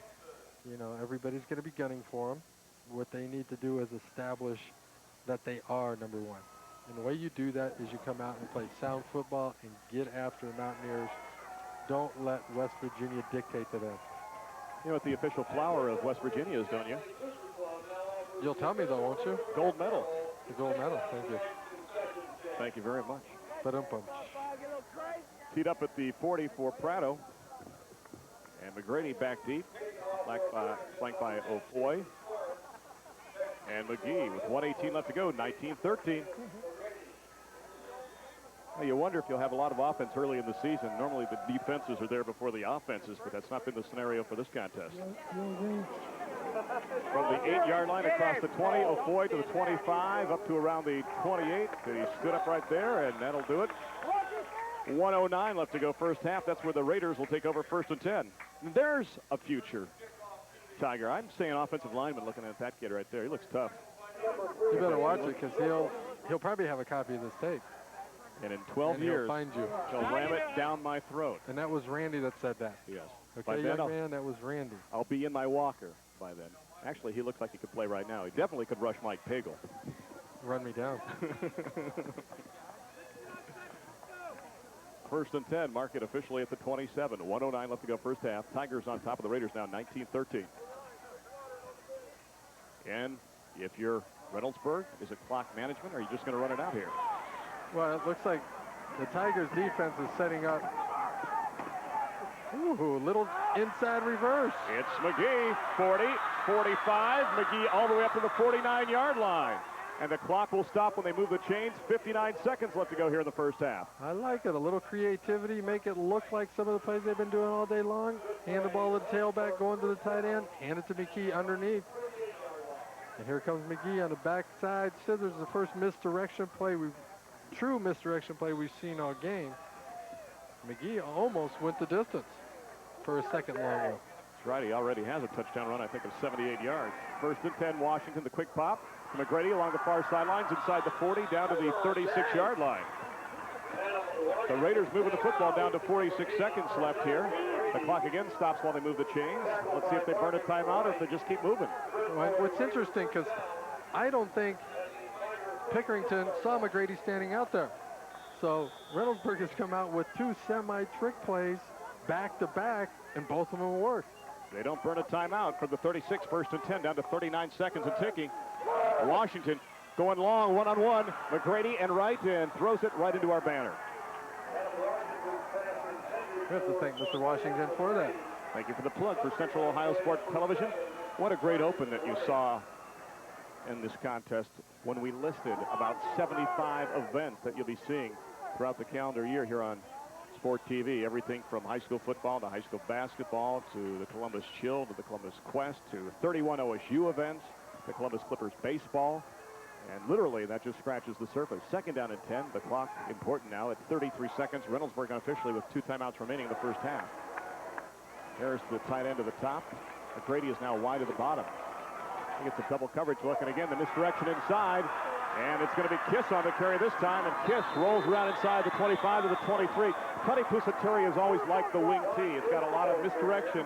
He says not enough high school programs run that, and he just likes to get things in the razzle-dazzle format. And Kiss picks up a nice gain for another first down, and now they burn a timeout with 24 seconds. They have 1 remaining. And what's happening now is all of a sudden the keys for Pickerington's defense are being blown apart by the misdirection. When you have young kids, a little excited, a little tired, things are happening. All of a sudden you make a split second, you make the wrong move because you've misread a key, misread what you're looking for, and all of a sudden here comes Kiss out the backside.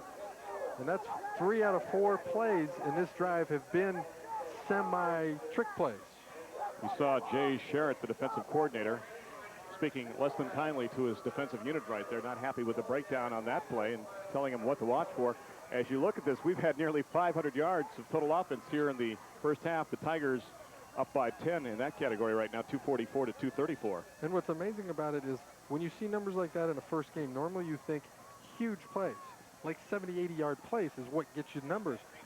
There have been big plays. There's been a couple of long runs, couple of long passes, but most of this have been 8, 10, 12-yard plays, which means that the offensive lines on both teams respectively are doing a good job of getting the defensive line and the linebackers tied up to allow the backs to run.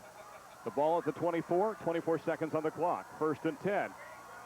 Looking for McGrady, adjusts to the football, comes up with it inside the 10. 1st and goal from the 8. 17 seconds left. They stop the clock as they move the chains. Burn the timeout, run another play. You have 1 left. Okay. Run another play. get up there, get it started. McGrady does a great job of adjusting here. And it's unfair, you know, that the corner is there, but because of the throw, McGrady sees it, he makes the adjustment, and the corner can't make that same kind of adjustment. And there's another future star in one of these East Side communities, Natalie attired. And now, ironically, it's Pickerington that burns the timeout. That's their last, so the defense wants to regroup. Reynoldsburg has one remaining and 17 seconds left on the clock. And, you know, Mike, you kind of touched on it. We've seen time management, checkoffs at the line of scrimmage, blitzing, great offense, great defense. We haven't even reached halftime of the first game here on Sport TV. And that's what all 10 games are going to be like. Just like this. And you'll be here every other week. Every other week. We have that commitment. Next week, I'll be joined by Greg Fry, and something different this year, something we've pushed for a long time. This was the only scheduled game of the season. From now on, every week, it's a wild card. We'll check out the schedules, see what happened last week, compare notes, and pick what we think is one of the best games in Central Ohio that week, and we'll bring it to you. So check for the listing in the middle of each week to find out where we're going to be each week with the high school football game of the week on Central Ohio Sport Television. First and goal from the 8. The Raiders with the ball down by a count of 19-13. 17 seconds left to go here in the first half. You know, in this situation, you got the timeout. You got to think about Lambert, what he can do. That might be a play here. Nope, they're thinking pass. They're thinking pressure, and they're thinking throw it away. Are they going to get the flag? No. Nope. No. 12 seconds left to go. And you know, when they've been hitting on these passes, you're thinking to yourself, they're going to look for McGrady. Everybody's thinking McGrady, and they still managed to get the ball to him. That time, though, the pressure was there, and Washington just ditched it. Yep. Great pressure on the play put on by number 59, Doug Davis, coming from the nose. And Adam Washington's got to learn when you set up in a pocket, you don't want to drift away from the line if you can help it. You want to stay in there strong. Now you run it. You give it to Lambert. Nope, you're going to put it up in the corner. Nope, couldn't scoop it. They said he got it on a hop, and he spiked it. McGrady, whoo, boy, got away with one there when he bounced the ball down. 8 seconds left to go. Take a look. And here it is.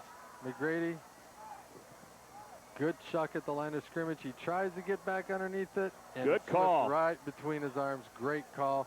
Great try by McGrady to buy one. Unfortunately, the referee made the right call. Unfortunate for McGrady. 3rd and 8. Fortunate 8 for the seconds referee. left to go in the half. They're down by 6. Washington going to put it up again in the corner for McGrady. Touchdown! 3 seconds left to go, and we are tied at 19. Well, Kiss is the name of one of the backs in the backfield for Reynoldsburg, and that's what they've done on this drive. Keep it simple, stupid. McGrady, McGrady, McGrady. Well, that's when you got a receiver like McGrady and a big play guy, one of your seniors, one of your go-to guys, you get the ball down in here, throw the ball out there. He's played one-on-one.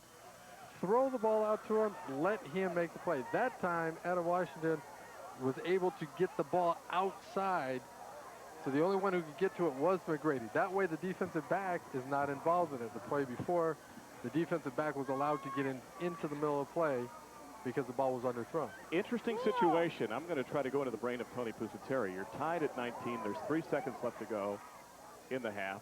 Worst case scenario, you come out of this with a tie. Perhaps, because I know he likes to gamble, maybe he'll think about going for 2 in a situation like this. We told you what happened last year, 2 years ago, when Westerville South came and his protege, Rocky Pentella, brought them to Reynoldsburg. Rocky went for 2 in overtime and was victorious. We'll see what happens here. If they decide to go for 2, I would not be surprised. But no, they'll kick it instead.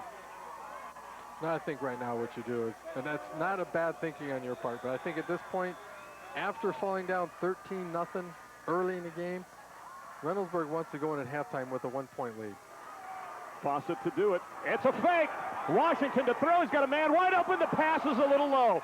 Yep, I thought they would telegraph it by the timeout, but you could tell that he was thinking about that, and the man was open. The pass was just a little low. Tony Pusateri, the Rambler Gambler there, and in worst case scenario, they're still tied at 19. State championship. Laura Wilder, what are you doing here? Go back to Cincinnati.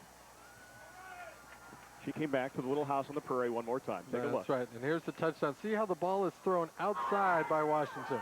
And McGrady makes a great play, keeping the defender inside. That's Prado, who's a good player. He's a great athlete, corner. but look at the size that McGrady has. Yep, and McGrady kept Prado away from the ball and used his height, let the ball come down to his outside, and McGrady made a great catch on it. There are your state champions. We saw them right here on Central Ohio Sport Television in the Lady Tiger Holiday Classic. And what a job they did last year under Dave Butcher and the Ebright brothers and Ken Schneider, Cliff Sawyer, and the entire coaching staff. Another outstanding season, Ken Oldkin.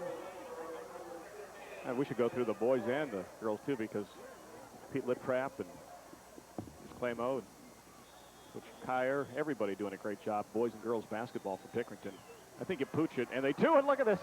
It goes right in the arms of one of the up men right at the 48-yard line. And they pounce on it, and that's Jake Schultz, who's got good hands because he's a center as well. I want to talk about razzle-dazzle in the first half. I don't know how the second half can top this. We are tied at 19 between Reynoldsburg and Pickerington, the inaugural contest of Central Ohio Sport Television. But wait 1 second, wait 1 second. Tom Graham is coming to the near side of the field. He's going to put 1 more second back on the clock. Yep, he wants 1 second, and he's got it. And that was the proper call because that was how much time was left. But, you know, I like that music a lot, so I like that sneak preview. No, don't worry about it. We'll get it again. Guarantee that one. Yeah. One prediction that I will make today. The live version's even better. Really? By the Central Ohio Sport Television Band, produced earlier this afternoon. Well, what do you do? It's at the 49-yard line. You got 1 second. Is it Hail Mary time? Or you just put a knee down and say, the heck with it. There's Dave Butcher and Coach Ebright in the background as well. Well, I don't know. You throw the ball deep. You try to sit on it. I think it looks to me like they're going to sit on it. Yeah, they've got good wide at the bottom. And Keach will take a knee. It was worth it. Yeah, Now we get to hear the music again. Crank it up. Thank you. Oh, this is the live version. You know what? We're still tied at 19. It's still halftime. We'll still listen to both high school marching bands. And believe it or not, this is still Central Ohio Sports Television.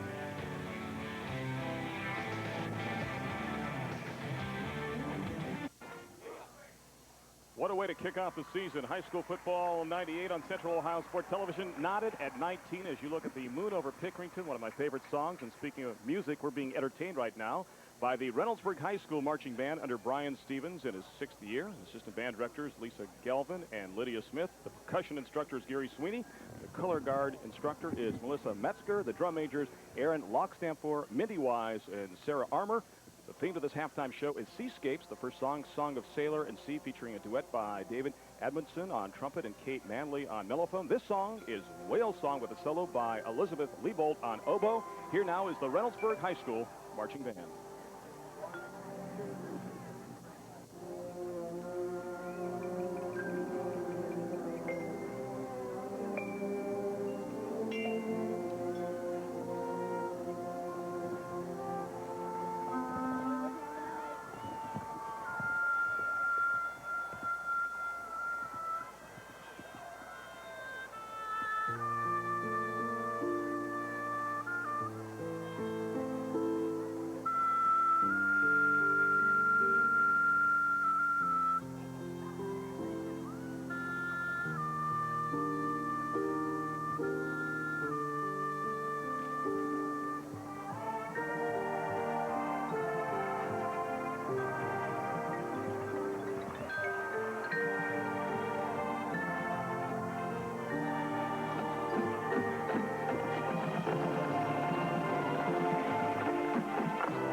The Reynoldsburg High School Marching Band. You're being treated, folks, at two of the classiest band organizations you'll ever see, both right here from Central Ohio. Events coming up for the band. Their annual Band Aid Day is Saturday, September the 26th, and the band is selling car raffle tickets. It's a 98 Honda Accord LX. Call the school for more information. Again, the band is selling car raffle tickets, and their annual Band Aid Day is Saturday, September the 26th. Their halftime theme was Seascapes. And our halftime theme is scoring and excitement. We are tied at 19. Mike Pagel rejoins me now. And Mike, it's time now to peruse the numbers from the first 24 minutes of play. And you look at the numbers, you see plenty of offense, and you see total yards. Well, I talked about 500. We are there at halftime. Oh, yeah, and you can see that all it is Reynoldsburg has had a good job of running the football. Pickerington's balanced, a lot more balanced. But you look at the bottom line, it's 19-19 at halftime. Key figure, the two turnovers right, for the Tigers, which is something you would expect in a first game of a season, especially with two teams that have a lot of young players. And the Raiders kicked up their passing game, Mike, in the second quarter because they had only 4 yards passing after the first 12 minutes, and they picked up 55 yards in that second stanza to knot this game at 19 apiece. Interesting call by Tony Pusateri with 3 seconds left to go in the first half. They opt to go for 2, and, you know, knowing Tony's mindset, you just have to understand, I think, that he's got that in his background. He wants his team to win. He wants them to perform well. I think the Reynoldsburg people think that this is kind of a difficult place to play, too. You're kind of inset in a little valley here. Pickerington plays with a lot of pride, a lot of confidence at this facility. So I think any time you can get an edge here, that's something the Reynoldsburg Raiders are going to look to do. Sure, and that's Coach Tony's philosophy is, let's see how many points we can score. And if we got to do it by going for 2 in situations that maybe most other people would say, let's go for the lead. Let's kick the extra point. But in his situation, he did have an extra point earlier that was unsuccessful. So why not go for 2? I think the scenario could be the first one to 40 wins. And now we're ready for the Pickerington High School Marching Band under Michael Sewell in his 18th year. The assistant band directors are Lori Adams, Tim Cox, Jim Morgan, Lisa Lang, and Lori Vance. The percussion instructor is Rick Adams. The flag advisor is Linda Rainey. The drum majors, Abby Daubenmeyer, Julie Drummond, and Tony Palmer. Guard captain is Jackie Petrie. The featured twirler is Kristen Eichhorn. Tonight they're featuring the music of Chicago with Make Me Smile, Color My World, and Now More Than Ever.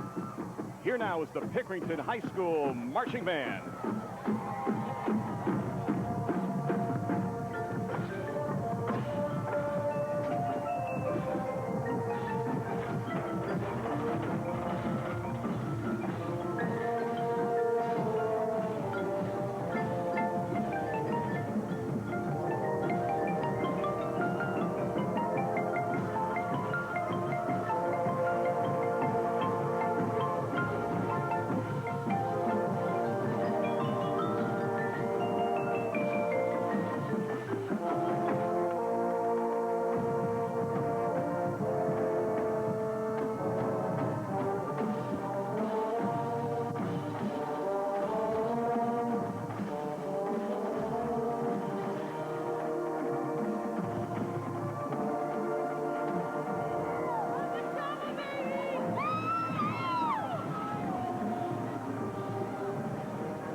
That was the prelude. Now here's the main event from the Pickerington High School Marching Band.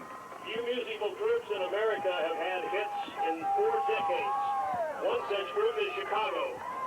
Our competition show this year is entitled The Music of Chicago. Tonight, the Tiger Band is going to perform first the first half of its show, which includes the songs Make Me Smile, Color My World featuring soloist Grant Hoyer and Jeremy Nicholas, and then the Tiger Band is going to conclude with Now More Than Ever. Ladies and gentlemen, the 1998 Pickerington Marching Tiger Band.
the Pickerington High School Marching Tiger Band under Michael Sewell. The band is going to the National Band Championship on January the 1st, and the next day they'll perform in the 1999 Fiesta Bowl Parade. Say hi to the Buckeyes for me. Tied at 19, back with more right after this. Stay tuned. Welcome back to Tiger Stadium. Randy Reinhardt alongside Mike Pagel. Our statistician, as always, Steve Bassford. As we get ready for the start of the second half, our thanks to the crew up here in the press box at Pickerington. I want to thank Andy Barrick, Bob Cruz, the voice of the Tigers, Tom Martinelli, and Charlie Castle for their help this evening. Kent Keach warming up, and he had a pretty good first half, Mike Pagel. Yeah, he threw the ball very well. Made some good decisions with the ball, and that's what a quarterback needs to do. As we get ready for the start of the second half, plenty of excitement, plenty of offense. Take a look at some of the stars in the first half. McGee for the Raiders had 6 carries for 119 yards and a touchdown. Lambert, 5 carries, 69 yards and a score. The Tigers, Marr, 13 carries, 92 yards and 2 touchdowns. Crabtree, 5 carries for 30 yards. Passing in the first half, Keach was 4 of 7 for 118 yards. And Washington turned it up a notch late in the first half, 5 of 10 for 59 yards and a touchdown. We are knotted at 19 apiece. We'll see what the second half offers. The Raiders to boot, going from right to left on your screen. As we said, purple the dominant color. The Tigers, the home team, immersed in a sea of grape, going from left to right. Here's the kick to start the second half. And it's scooped up at the 25-yard line, out across the 28 to the 29-yard line. On the return for the Tigers is Sean Tracy.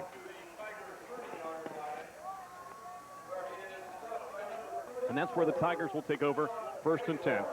Resetting for you, Pickerington, of course, last season 5-5. They were 3-2 in the OCC Ohio, good for second place. Jack Johnson leads the squad in his 26th season, a career mark of 149, 103. 3 years before that, he was the coach at the Fairfield School for Boys. Reynoldsburg comes in with a mark of 6-4 last season, 4-2, 3rd place in the OCC Cardinal. 1st and 10 from the 30. Handoff inside, and Reynoldsburg snuffs it right at the line of scrimmage. And that's just great penetration. It looked like Pickerington was going to try to hit the trap again, thinking that Reynoldsburg might come out with a blitz right off. Pickerington guessed wrong. Reynoldsburg staying home. Defensive line making penetration, which kills traps. We'll recap the scoring throughout the early portions of this third quarter for you as Good goes wide at the top of the formation. Backs in an eye right now behind Keach. 2nd down and just more than 10 at that 30-yard line. On the option, Keach will keep. We talked about them putting in the option. Haven't seen the true option like that too much in this contest from the Tigers. This time, Kent will pick up 3. Marr got the first score in this contest. Took it in from a yard out. They added the PAT. Pickerington was up 7-0. Then Good with a 29-yard touchdown catch from Keach. It was 13-0. Pickerington. Take a look at this from ground level one more time. And Pickerington did that time as they went unbalanced to the left, to the wide side of the field, and they ran the option to their right. That allows Keach to get around the corner quickly. Unbalanced again. 3rd down and 7. And they go that way, and Marr's got it. And he gets nicked at the 37-yard line, but Mike, he fights forward to the 41, and I think he's got the first down. And that's a sign of a good running back. It's not how many yards you get before you get hit. It's how many yards you get after the hit. And you're right, Marr here gets hit and picked up another 4 or 5 yards to give himself a chance to pick up the first down. Hats off to the guys up front in Fuller and Vendetta and Schultz and Doherty and Saunders. Smith's seen some time in there. Davis as well. 1st and 10 from the 41. Marr's got it, spins, twirls, picks up 4 more. We talked about 13-0 to score as we ended the first quarter. Then Reynoldsburg came back. Lambert, a 25-yard run. They got the kick from Fawcett, 13-7. Then McGee from 78 yards away, nodded at 13. Marr from 37 yards to make it 19-13. And McGrady, an 8-yard catch in the closing seconds, tied at 19. And that's where we are early in the second half. And Marr with that carry. 2nd down now. We'll call it 6. 9:49 a ticking 3rd quarter.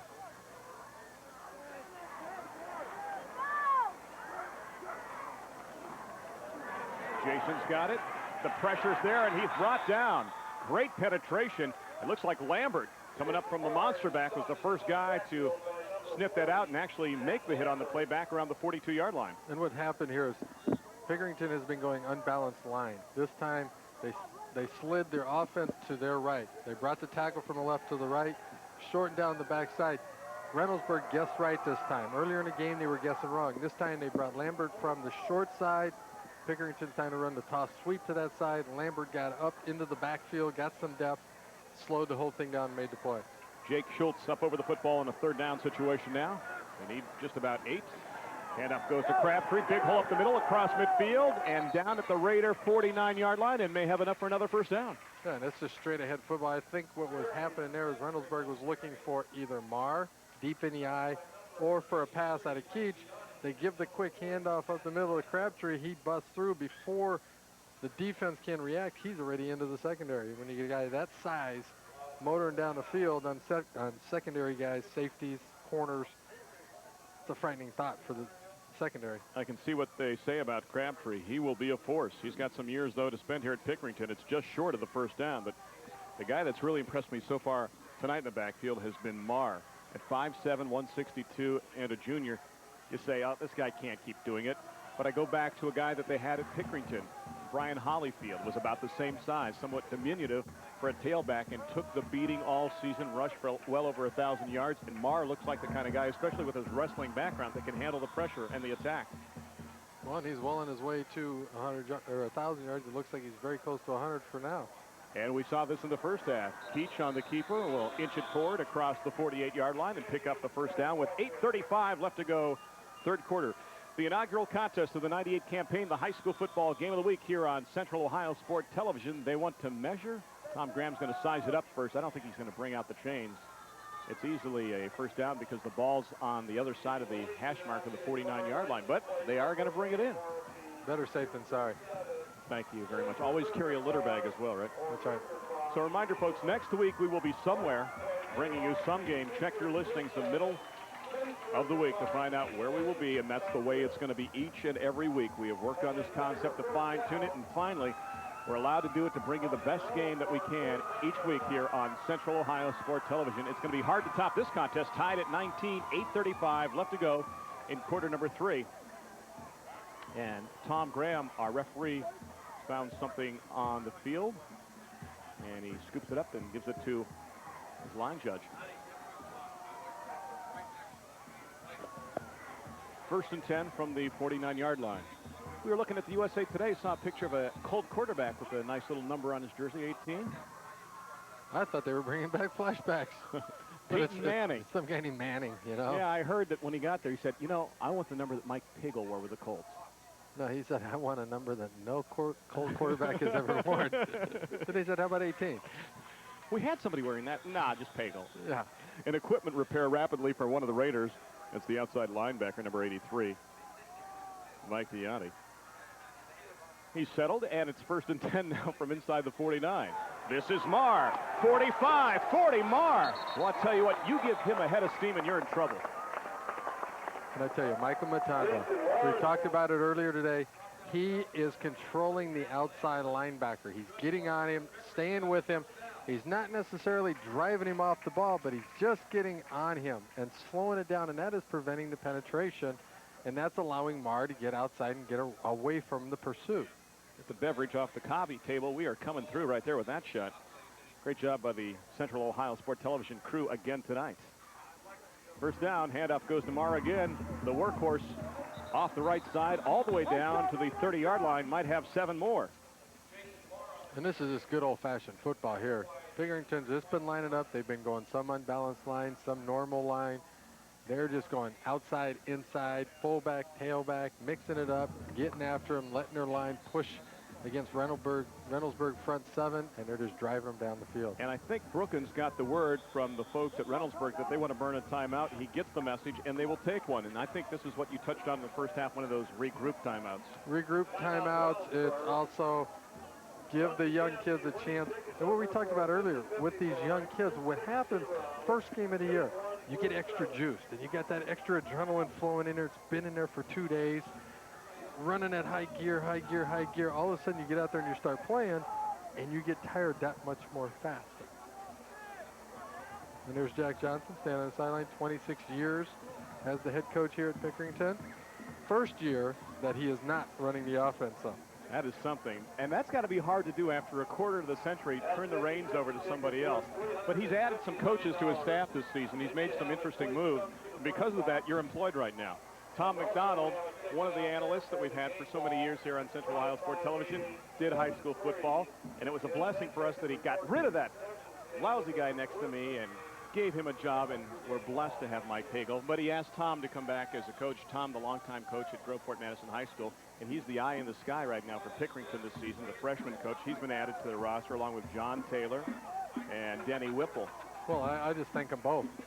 Well, what I did was I called Jack Johnson. I said, can you take Tom McDonald off my hands? I paid him big money, too. 2nd and 5 from 31.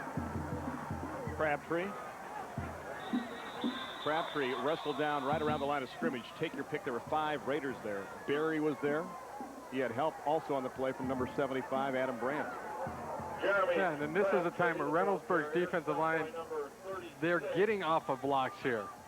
You know, number 36 right there, just Sean McGrath held his ground. He had 2 guys coming after him. He saw the cross block where the linemen are switching men.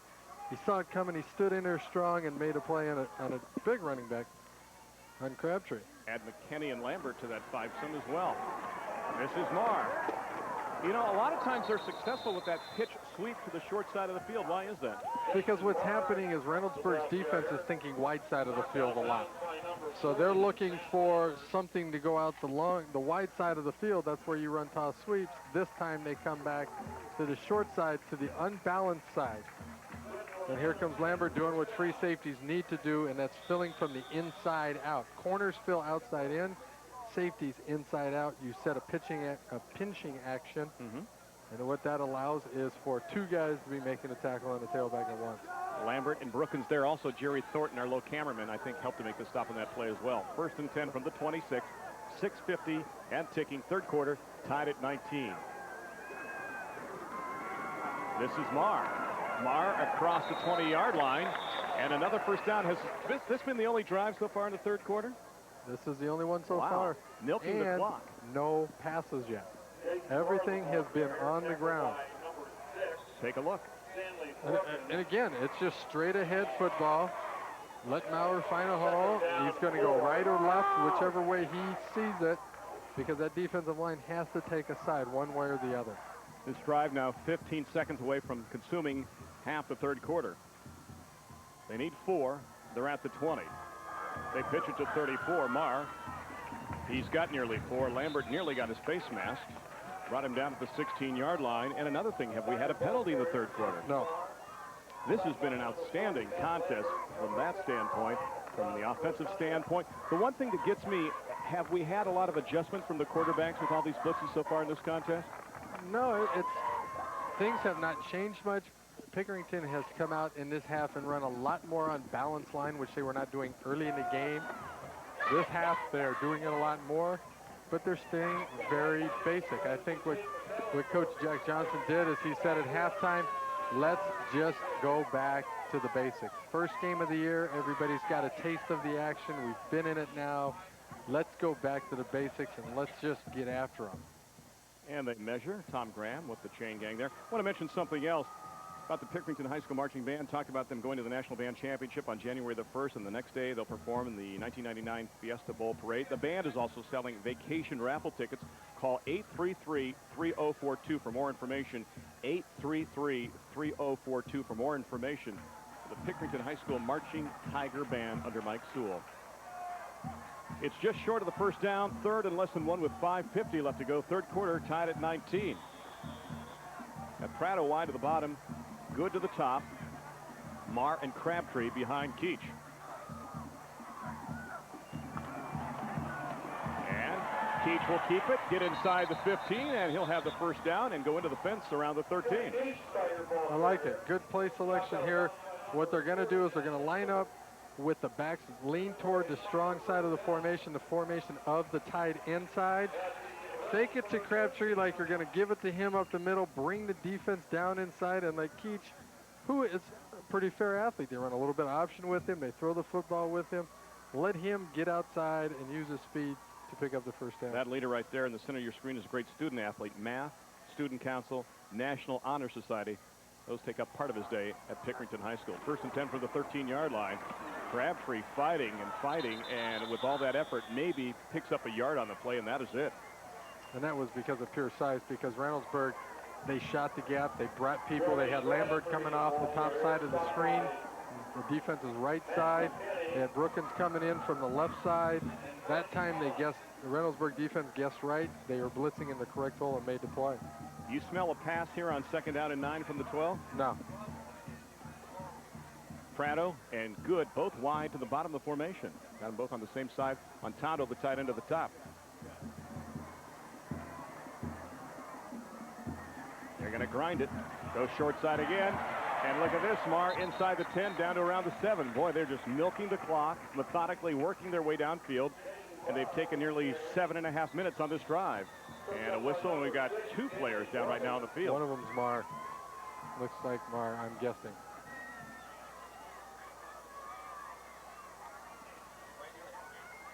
Ironically, we just talked about durability. He lies inside the 10-yard line with 4:44 left to go. You know, one thing I want to mention, too, is as we look at this replay, you take this first, and I'll make the point I was going to make after this. It's a toss sweep that they've been running. And look at the block by the sophomore Crabtree. Watch the leg. See how it twists under? See his right leg, the way it twisted under. He was going to his right. It looked like his right leg, and especially the ankle, kind of twisted the other way, the knee and the ankle. And maybe that twisting action is what's causing his problem while he lays inside the 10-yard line. You know, I want to talk about these 2 head coaches, Jack Johnson and Tony Pusateri, as we really put you up close and personal there. But Tony Pusateri had a nice job at Bowling Green, but he missed the closeness, the feel that you had with high school football. It's a different feeling, Tony was talking about, and he said, you know, I really missed that. I enjoyed working with Gary Blackney. If I would work with a college coach, Gary was the perfect guy to work for, but he really missed the high school experience. Take a look from this angle, and you can see the twisting movement of his foot there as he goes down. You don't like to see things like that, and when it happens, though, your first concern is, let's hope it's nothing major. Looks like he's going to try to get to his feet here in just a second. Anyway, I was talking about Tony, and he wanted that commitment again, and he had a chance to come back to Reynoldsburg, a program that was on the upswing after Bob Stewart came in. Bob Stewart, the legendary head coach at Eastmore, of course, coaching the Griffin brothers. Ironically, there is a Griffin tie in this contest, but it goes to Pickerington. We'll talk about that later. But Tony just liked the feel and wanted to get back to high school ball. Jack Johnson is the kind of guy that I swear when you talk to him, you sense that he feels that football is a course at Pickerington High School. It's very important. Winning is very important, but he knows that this prepares guys for later in life. And I don't think you'll meet 2 classier head football coaches than Tony Pusateri and Jack Johnson. No. And it looks to me, the way they were moving Mr. Maurer's leg is that it is just a cramp. Hopefully that's all it is. Jason Maurer, let's just hope that's what it is. And that could be a factor on a warm night, too. We taled about that. Definitely. Maurer with 136 yards rushing. That cramps me thinking 136 yards. We talked about potassium, eating bananas before a contest. Did you ever do anything like that? It's long-term. And a lot of athletes think, gosh, if I load up the day before, I'll be fine. No, it's a long-term thing where you got to build that into your system over time.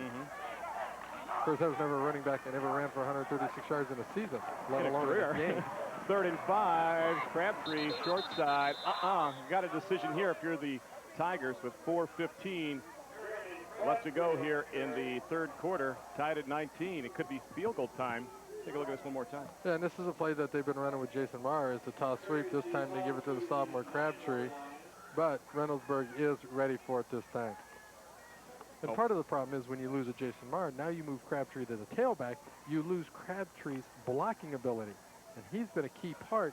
His job is to pick up any leakage through the line. It's teed up at the 15. It'll be a 25-yard field goal attempt for Prado, who last year did nail one from 46 yards, so he's got the range. In the right hash with 3:38 left to go. The snap, the kick is up, plenty of leg, and the kick is good. 25-yard field goal. It's 22-19 Tigers. What a nice smooth operation there too between the holder and the kicker, the center. It's very vital. All 3 have to work together. That was very smooth. It's nice to see that. Schultz, the snapper. In fact, he's the center on every play. And, of course, the hold by Keach, the quarterback. And Prado nails the field goal, and it's 22-19 Pickerington by 3. Coach Barrett, the defensive coordinator, talking to his Tigers, getting them pumped up on defense. Tony Pusateri and company hoping they can answer. And that offense has had a long, long rest for the Raiders. Sure, but just as importantly, the Pickerington defense has been able to rest that whole time. With 3:34 left to go, I see the legendary Pat Beanie down there, one of the fine sponsors of events in Pickerington and the Lady Tiger Holiday Classic. He can fix your car, Mike, if you have any trouble. I drive a truck. He can fix your truck Okay. if you have any trouble. Well, obviously, you have trouble if you're driving a truck. You used to have a car, didn't you? Till that accident No, I used to last walk. year? I used to walk. Remember, we did a game last year, and on the way there, you had a nice little accident, didn't you? Yeah, yeah. It wasn't your fault, though. No. Sparks with the kick.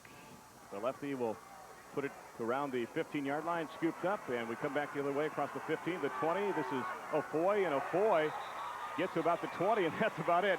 Doing the dance out there and celebrating is Ryan Red, and I think number 21 has probably made 4 hits at least on special teams. And that's very vital. Guys think that it's a demotion to be on special teams, but there are a higher percentage of big plays are made on special teams than on offense and defense. It's a very vital part of the game. There are big plays to be made in special teams. 1st and 10 from the 20. Washington and company down by 3. Plenty of time, 3:27 left in this third quarter and all of the fourth period. Backs are split behind Adam. And look at this. Talk about a serious hit on McGee, trying to look for something inside. 2 Tigers waiting for him. And here comes some of the misdirection of the single wing that Coach Pusateri likes to run. This time, though, Pickerington did a good job, stayed home, and I don't know who hit him, but I heard it, felt it up here. Lawrence Reed, big number 42. One of the sophomores we were talking about, 6 feet, about 190 pounds, made the solid hit. Loss of 3 on the play. We'll call it 2nd and 13. 2:50 left to go. It's Lambert time. Spins, twirls out across the 20 to maybe the 23-yard line. Hit made on the play. Marcus Wright taking him low. And that's just a solid, simple, straight-ahead play. Give it to Lambert, who's a good athlete. Question is, how long can he go? He's played a lot of plays on defense in that series. But Pickerington just scored to kick the field goal line, go ahead.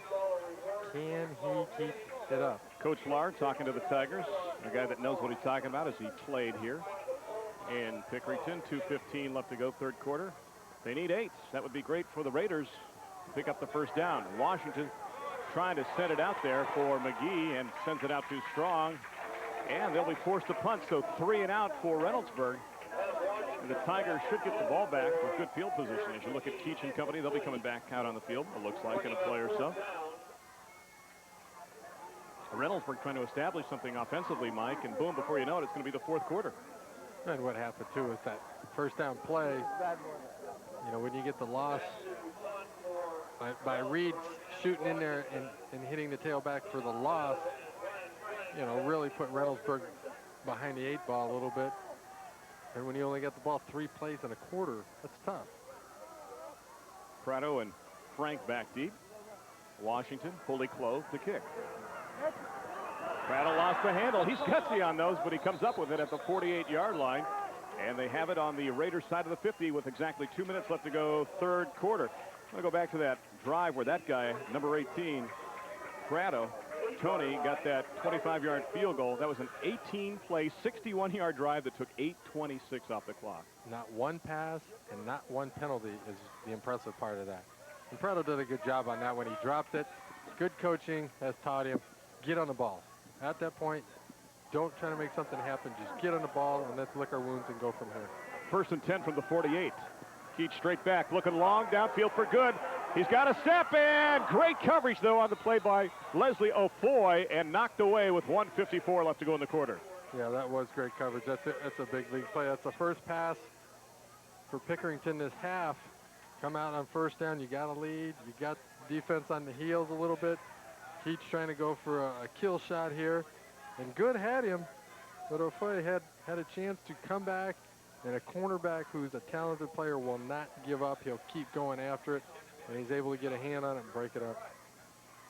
Wesley, great job defensively. Also plays basketball, runs track, likes math and science. 1:54 left to go. 2nd and 10 here. 22-19. Handoff goes inside. And a short gain on the play for Crabtree. Crabtree in the backfield now, along with Ryan Redd. And I want to check the sidelines and see where we see Marr. See if big number 34 is ready to go. If it were up to him, I'm sure he'd be out there. Oh, sure. 3rd and 8. 1:21 left to go in the quarter. On the option, Kent keeps it, gets it down to the 41-yard line. Interesting decision here. You're on their side of the 50. You need about 3 yards. 1:09 left to go, 3rd quarter, and you're up by 3. There goes Marr. He's out on the field. Yep, on his back 4th down guys. play.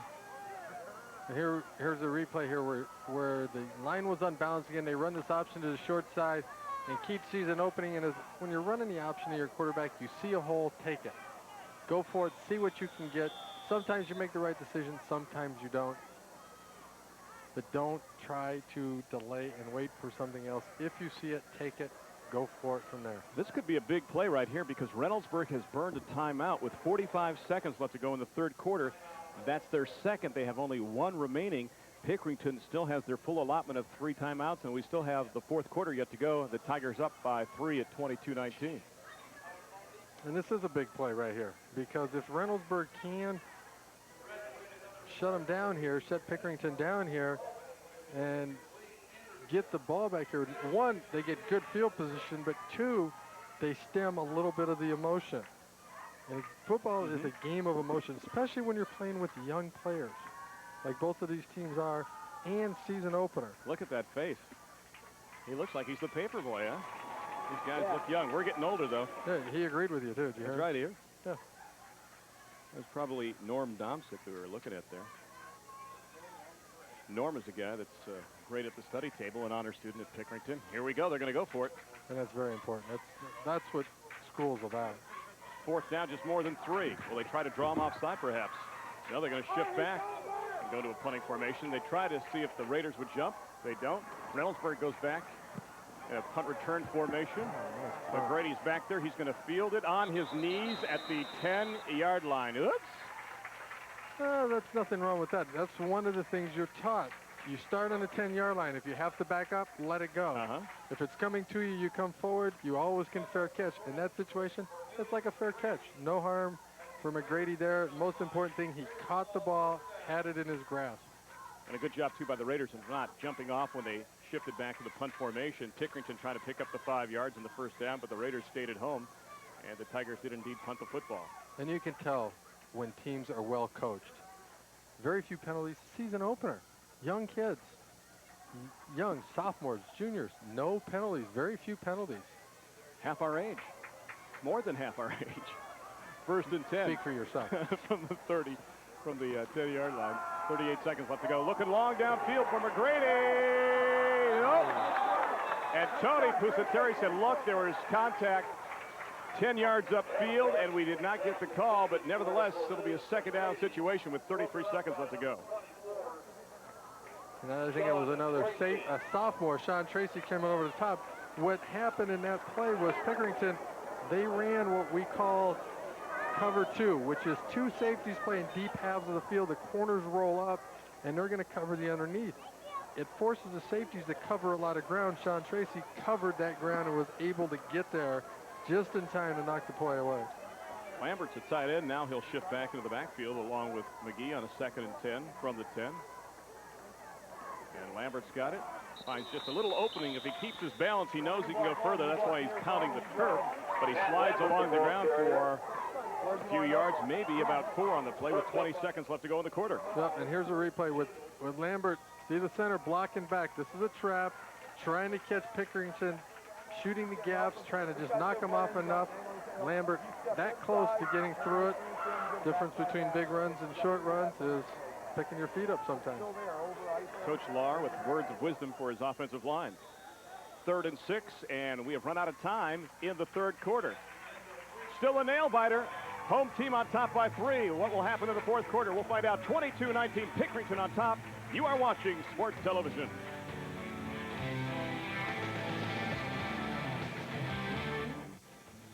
We have come down to this, the final 12 minutes, perhaps, of week number 1 of the high school football season here on Central Ohio Sports Television. We are tied at halftime at 19. Pickerington got a 25-yard field goal in that 3rd stanza from Tony Prado. The home team up by 3, 22-19. Randy Reinhardt alongside Mike Pagel. So we start the 4th quarter. Mike, your thoughts about the 3rd period? Well, it was all Pickerington, the whole thing. 3 offensive plays or about 5 offensive plays for Reynoldsburg. The key, though, for Reynoldsburg is the fact that they're only down 3. And they keep it on the ground. And that'll force a punting situation. You'd look good in one of those hats there, the purple and white one, that Dr. Seuss hat, you know? Sure, sure. In fact, you probably own one, don't you? 3 of them. The Purple cat and white, in the hat purple and next gold. to me. Purple and white, purple and gold, and gold and purple. I will not play ball for Mike. I will not take a hike for Mike. Punting time for Washington at his goal line. Pressure up the middle. He gets it off. Good punt. And they call for the fair catch. And they take it. Prado's got it at the 44-yard line. So on the Reynoldsburg side of the 50, 11-18 left to go. 4th quarter, 1st and 10 Tigers. And this is a key drive for both teams. If Reynoldsburg can stop them, get the ball back in semi-decent field position, get something going offensively, they're still in this ballgame. They're only down 3. The problem is that the whole second half has been played on Reynoldsburg's side of the 50-yard line. See what happens here. 1st and 10 from the 44. And yes, Maher is back in there. And Keach looks, and in out of the hands of Munch at around the 37-yard line. Take a look at the numbers after the first 36 minutes of action. 1st downs going to Pickerington. Rushing yards evening out. Pickerington with the advantage in the air. And Mike, there's everything you see. We're close to 600 yards now in total offense. The thing we're looking at here, though, is the 264 was where Reynoldsburg, almost about where Reynoldsburg was at halftime. Right. This whole thing, they were tied in 1st downs. Both teams had 11 at halftime. Pickerington just took the opening kickoff of the 3rd quarter and just held on to the football. Forever. Maher looking none the worse for wear there. He has to fight to get it outside and gets it down to around maybe the 42-yard line. Brookins is there to help make the hit. And if we can see this run again, Maher has turned up. He's made his decision. He's going up the field. He sees somebody coming out of the left side of his eye. He makes a cut to his left toward the direction the guy's coming from and dodged him to allow himself to pick up a few more yards. Good, and Munch now wide at the top of the formation. Montando to the bottom. Backs from an eye. 3rd down, they need 8. 10:36 left to go. 4th quarter, Blitz. they're up by 3. They're coming, but he dumps it off to Maher. Nice pass, but he's got very little room along that short side, but he tiptoes along the sidelines. I don't know how he stayed in bounds, but he did. Down to around the 35.5-yard line is going to be 4th and around 1. Well, what Jason Maher does here is once he catches the ball, he gets himself gathered, and Sean McGrath has a beat on him. But Maher stops, puts a move in inside, and McGrath loses his feet. Oh, look at that. Over the top, runs into McGrady. Yep, and McGrady with a nice, solid form tackle. Needs to bring his arms, but initial contact was very good by McGrady. But Maher did a great job. He got himself under control, saw the linebacker coming. Bigger guys don't stop as well as little guys. Early in the 4th quarter, but still a big play. 4th and 1 for the Tigers from the Raider 35-yard line. Crabtree's got the 1st down inside the 35. Motors down to the 33. And that was just pure smash mouth football right there. You know, we were talking about conditioning and weight training. It's not that either of these teams lack for equipment because both are well staffed. Chris Arp, a great weight coach over at Reynoldsburg, and the facilities at both schools second to none. And it's still nothing you can do. Weight training, conditioning, anything gets you ready for a football game other than playing. And jump right out and play a game on a hot humid day like this, a lot of guys playing on both sides of the ball. It's tough. 1st and 10 for the 33. Kent looking downfield, and there's contact. Big time, and I still think Good almost came up with the football. He doesn't have it. There was contact, and no flag, and now the Tiger fans can't believe it. Jack Johnson is out to the 25-yard line. Wow. Well, and they're complaining because it looks like there's all this contact running down the field, but the call is both players, receiver, cornerback, have the opportunity to get to the football. A little bit of shoving, pushing and shoving, but nothing to gain an advantage. Maybe that's what the official was saying. There was nothing to gain advantage. Ofoy on the coverage on Good. And in that situation, Ofoy had the ball. It looked like Good stripped it for him, which is what a good receiver will do. And now we've got a flag on a 2nd and 10 with 9:55 left to go from the 33-yard line.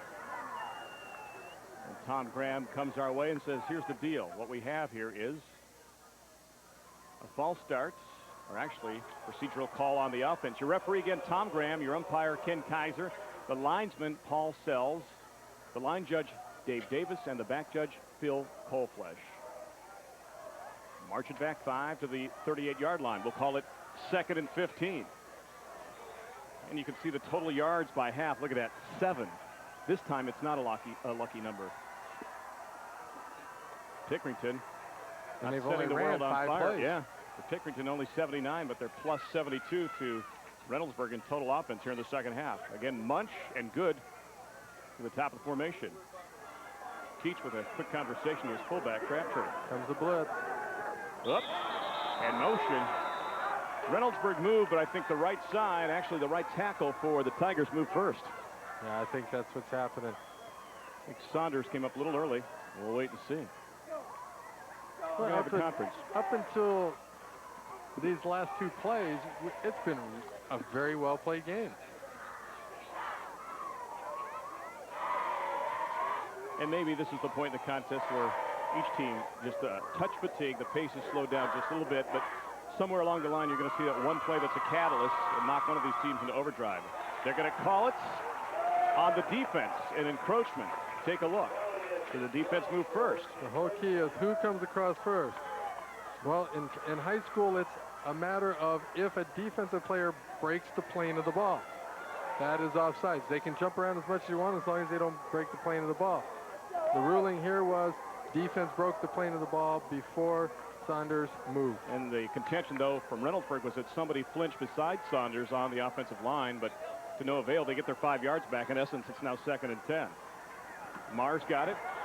Flag's down. He's not until he reaches the 27-yard line. The flag back at the 36, and it may go on the Tigers. A little bit of movement here in the backfield, I think, is what they're calling. And Tom Graham comes our way and says, here's the deal, gang.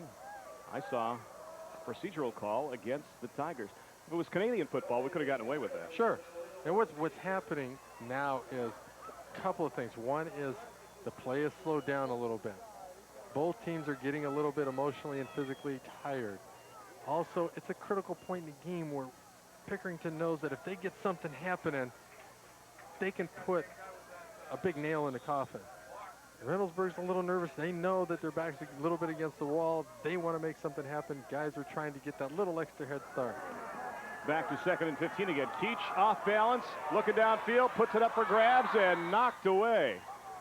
Great defense by Leslie Ofoy. There's a guy that's had a great game in the secondary with hits and breaking up passes, and he's had a pick in this contest as well. Sure, and what he's doing here is he's playing the deep third of the coverage. In other words, you split the field sideline to sideline in thirds. He's got the deep left third. He's just playing center field. Munch, the intended receiver. Yeah, a little bit of contact by Munch is what kept Ofoy from catching the football. In that situation as a DB, you got to catch that football to turn the game around. 3rd and 15. Pick up something on the ground and think field goal. That's what they're thinking. Unfortunately, that's what the Raiders are thinking too, and they only pick up about 1.5 yards on the play. So now you're looking best case scenario here at a 55-yard field goal. We'll see what they decide to do with 9:20 left to go here in this contest. I would venture guess they're going to punt it. No, Well, if you pick up 5 yards, if you can draw them offside, you might have a chance at a field goal. But then again, try to get the 14 yards or shift back like you did before. They take option number 3.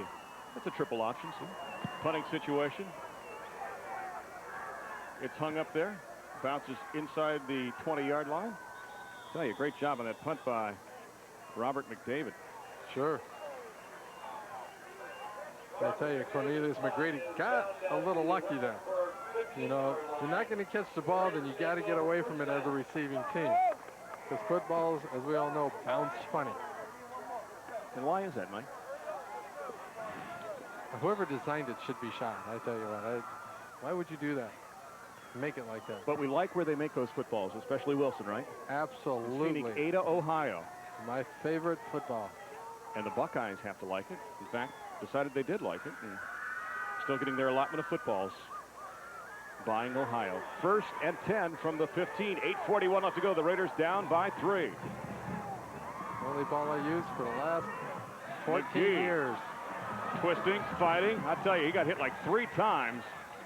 And finally got knocked out of bounds. Did he lose the football? Yes, he did. The Tigers have the football. I don't think the fans knew it. Now they just found out.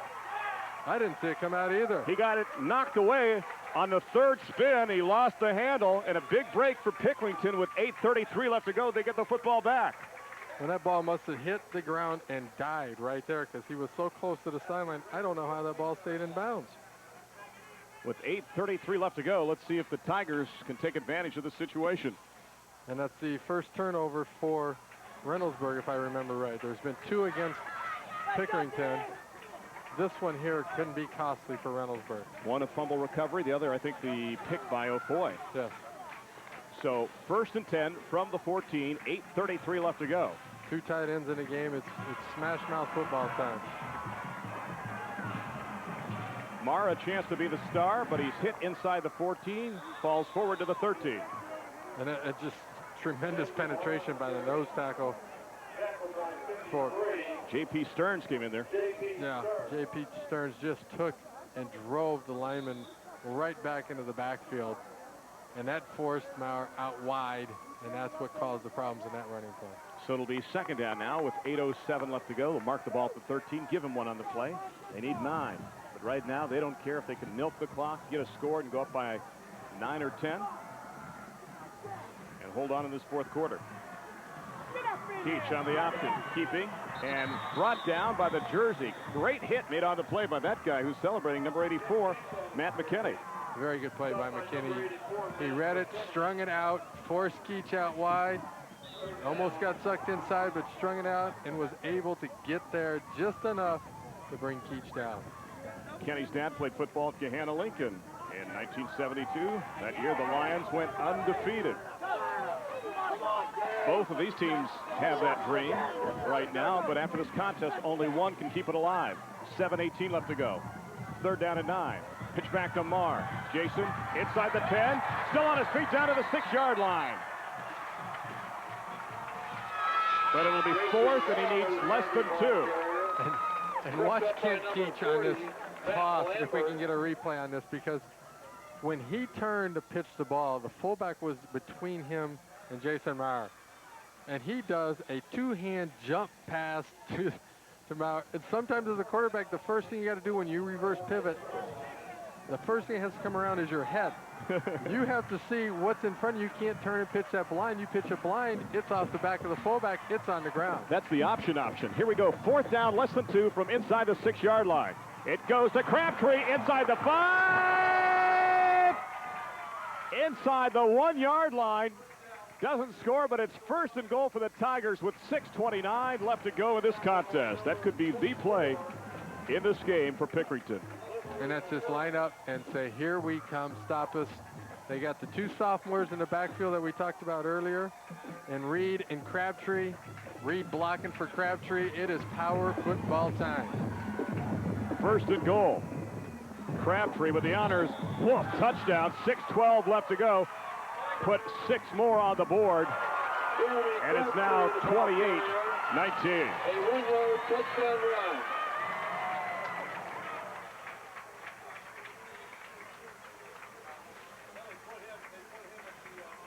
I tell you what, with all the excitement we saw in the first half, it's been traditional football pretty much from Pickerington in the second half, especially offensively. Smash mouth quite often when it's been a short yardage situation. And, man, they've been very effective, had the ball one drive for over 8 minutes.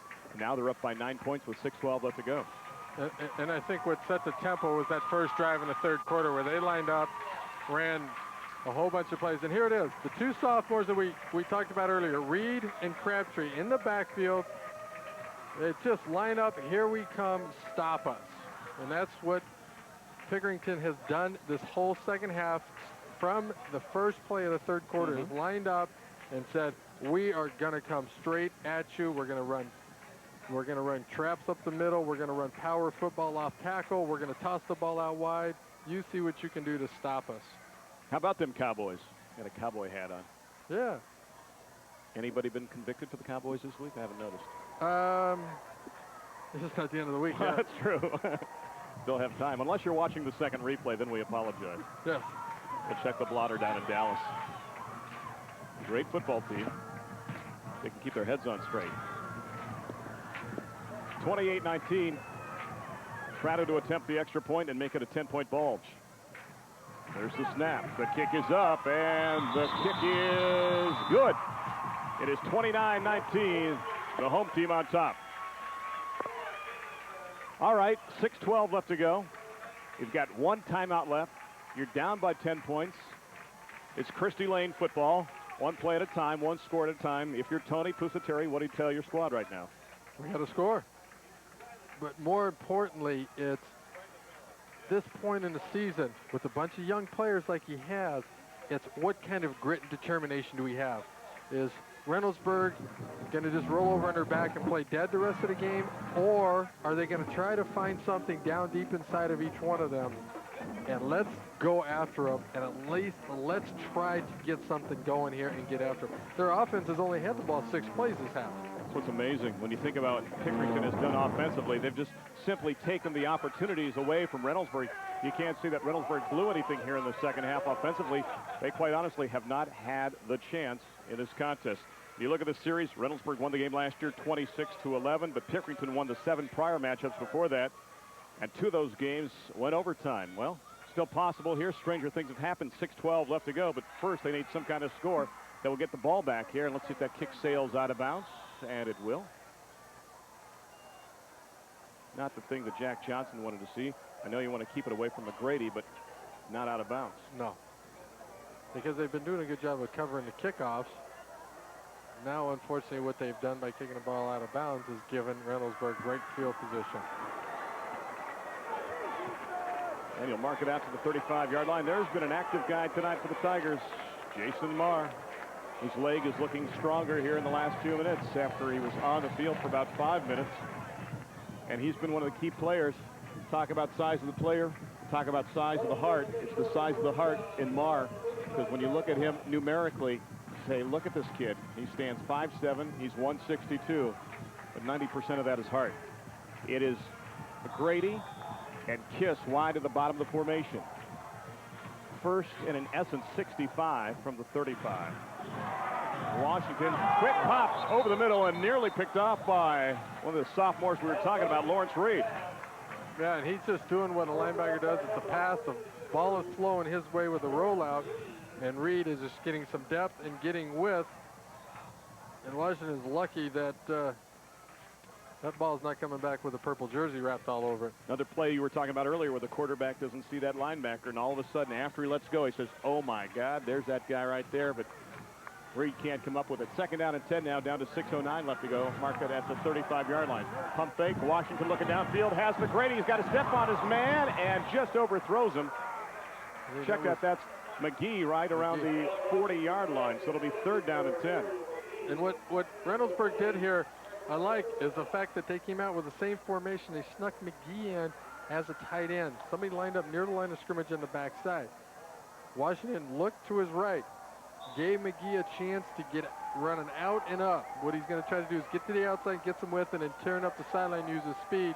In that situation, Washington needs to get the ball further to the outside. If he does that, McGee's going to score. McGee showed good separation speed on that play, too. Another step, and he's got it. 3rd and 10. Washington across the middle has got his tight end. Out across midfield, down to the 46-yard line. They have not gone to him all day, and this time Jackson Harris, 6 feet and 220 pounds, and a second-year starter, comes up with a big catch, and the Raiders stay alive with 5:57 left. And this is one of those plays that you run. It's a bootleg. You're going to fake the running play to the left. Quarterback comes out to the right. Tight end has got a chance now to get some depth, get in behind the linebackers. The linebackers get sucked in by the running fake. Tight end gets behind them. Jackson Harris, the big target. 1st and 10 from the Tiger 47-yard line. Washington sends it out to McGee. That was a lateral, I think. 45, 40, 35, and brought down from behind right there. And that's a touchdown-saving hit on the play by Ryan Redd. And one of the things that makes this play good is we talked about Cornelius McGrady earlier in the game, his explosiveness, his ability to carry the football, run with the football, make things happen. This time, he's got the tough job. He's got a corner in his face that he has to block for a very long time, and McGrady's stuck on him. Got him out of the way, tied him up long enough, and let McGee be an athlete and read the block and get some yardage. Foy now is wide at the top of the formation on a 1st and 10 from the 35-yard line. They'll keep it on the ground.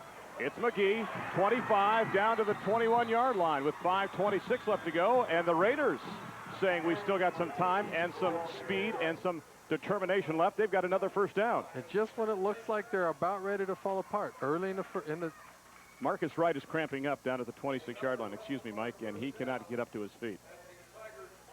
It is not fun to cramp.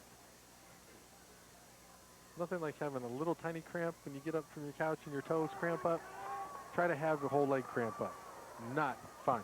It's not fun to watch either. Trainer Nancy out there right now attending to Marcus, and there's another guy from the secondary. We're talking about guys like Lambert and O'Foy. There's a guy in Wright who's had an outstanding contest so far. And he's has been covering McGrady a ton tonight. Time 7:30. And has done a very good job. He plays a very sound corner. Many times by himself. Always has seemed that he has been in the proper position to make the play. Right there running right in McGrady's hip pocket. Interesting situation here now. If you're the Raiders, it's a 1st and 10. You're about 21 yards away, or 22 to be more precise. Wright's coming off the field. Do you try to exploit that? I think you might. But you forget that Prado's out there. He's a pretty good player. He has done some good job. You know, he's a good athlete. Maybe you go to McGrady right now. Can't. He's on the sideline. Doesn't count. He'd be open. He'd be open. But I don't think they're going to let him run with the football after that. O'Foy is wide at the top. Kiss on the wing to the bottom. Backs split behind Washington. 1st and 10 from the 22. We'll keep it on the ground. And maybe one on the play for Lambert. Keach thinking he'd like another chance. There's a guy just to the right. See the guy number 3, Griffin. We'll tell you a little story about him in just a second. Yeah, and here's the replay. What's happening here? Lambert's trying to get his shoulder pads turned up to the hole. But watch how his shoulder pads never really get turned heading toward the goal line. They're still at a little bit of an angle. That's Camden Griffin. His dad is Duncan Griffin. They took the first syllable, made it the second syllable. Duncan Griffin of the Griffin family. Yep, his son playing for Pickerington. Dumps it out. Goes Washington on the play to Lambert. A lot of work, Mike Cagle, for a couple of yards. Well, I tell you what, it only looks like a couple of yards, but it is a positive play. Got him in movement. And Adam Washington does a great job. He's running the bootleg again. Okay, he's going to come fake to the right, come back to his left. He gets flushed a little bit, feels the pressure, steps up under the pressure, and has enough presence of mind to at least get the ball to a receiver. It's only a 1-2 yard gain, but it's better than a 2 or 3 yard loss. 3rd and 6. In fact, he pushed that. He didn't even have to throw it. Looking downfield, one-on-one. McGrady covered by Wright, knocked away, and they throw the flag. With 3:56 left to go, there's the flag right on the coverage on McGrady. I'd be curious to see this one again to see exactly what the referee saw in this one. And I wonder if it was the fact that he didn't turn his head. He was playing McGrady the whole time instead of turning, looking for the ball. But you called it. They were going to go after him. They didn't know that Wright was back in there, obviously. But they're going to go their big play receiver, and that's McGrady. Underthrown a little bit by Washington. Looks to me like Looks the like offense. he's playing the ball, and McGrady had to kind of go over his back just to get the ball. It looked to me like it was McGrady who initiated the contact. And I think he was just going after the ball, too, because the ball was slightly underthrown. Exactly. Well, referee Point makes is the moved. call. You and I have no control over it. All we can do is talk about it. First down. And goal from the 10-yard line. Washington rolling, dumping. Complete. McGee will pick up a couple on the play. Complete. Knocked out of bounds by number 7, Marcus Wright makes the hit along the far side of the field. We're down to 3:50 left to go. You know, if you're Reynoldsburg here and you come up to a fourth down situation, you could have a situation where you have to consider field goal and not touchdown because you need 2 scores anyway. You got to score. Some kind of score. It'd be nice to get the touchdown, but they want to score right now. But there's a flag on the play. An illegal shift, it looks like. And I think what happened is one of the backs hadn't got fully set. When the flanker went in motion. Illegal shift against Reynoldsburg. 5-yard penalty. So mark the ball back 5 yards. It's first and just less than 15. 3:50 left to go. Washington looking, still looking. Pressure's on, dumps it, and he's got McGrady in the end zone for a touchdown. Hey fans, it's not over yet. 3:44 left to go. It's now 29-25. Unbelievable. Adam Washington was about ready to throw it, raised up the throw. The defensive guy raised his hands. Washington ducked. Defensive guy goes right by him. Washington buys himself enough time, finds his big receiver McGrady, Cornelius McGrady, who is a tremendous athlete. And Washington showed a lot of grit in this drive. Huge extra point here for Ben Fawcett. Snap, the kick is up, and the kick is dead solid perfect. 3-point game, so a field goal could tie it for the Raiders with 3:44 left to go. Don't leave just yet. Tiger defense having a conversation. The special teams players talking as well. The offense is going to get the ball back, and if you're the Raiders, you got to be sky high right now. The tough thing, if you're Reynoldsburg, remember you only have 1 timeout remaining and only 3:44 on the clock. Take a look at the score one more time. And we missed Washington getting away, but he makes a very good throw, rolling to his left, quick, gets it up high and to the outside, where McGrady can use his big body to shed the defender away from the These guys are watching the TV monitor that you just saw in that shot. We've got a TV down on the field, and those guys have been watching the TV the entire game. They're standing at the 42-yard line, so they know that Central Ohio Sport Television brings you a game like nobody else. It makes you want to dance in your living room in the stands like those ladies. And I tell you what, hats off to Drexel Yokoyama, John Nakauchi, and the entire Central Ohio Sport Television team for another great sporting event. One of at least 75 will bring you this season. 3-point game, 29-26, 3:44 left to go. The kick is high, and it comes down at around the 12-yard line. Tracy to the 20, to the 25, and whipped down around the 29-yard line. Good coverage, good return. It all comes down to this: 2 first downs for Pickerington, and it's going to be tough. Reynoldsburg's got to rise up now, make a play defensively, and stop them. We all know what's coming. Looking for a little Marr action here. Little Jason Marr And action perhaps an right occasional here. Crabtree thrown in on the side. And maybe a Keach here and boot, there. Yep. We'll see what happens. First and 10. 3:37 left to go. You're going to say? Unbalanced line to the left. They're going with Marr right here. He's got it. Gets away from Lambert. Wow. Lambert had a chance to wrap him up at the line of scrimmage. Instead, he falls forward for 5 or maybe 6 on a play. Great job by Marr. 3:25 left. And what Reynoldsburg did on this one is out of their normal 34 defense, they brought the free safety up to the unbalanced side as a linebacker. Lambert was in the hole. Jason Marr made him miss. That gain is good for 6 on the play. They need 4. More importantly, the clock down to 3:03 left to go. Reynoldsburg wants to end it here now and get the ball back. It's Marr. Off the right side. Marr's got maybe 2 or 3.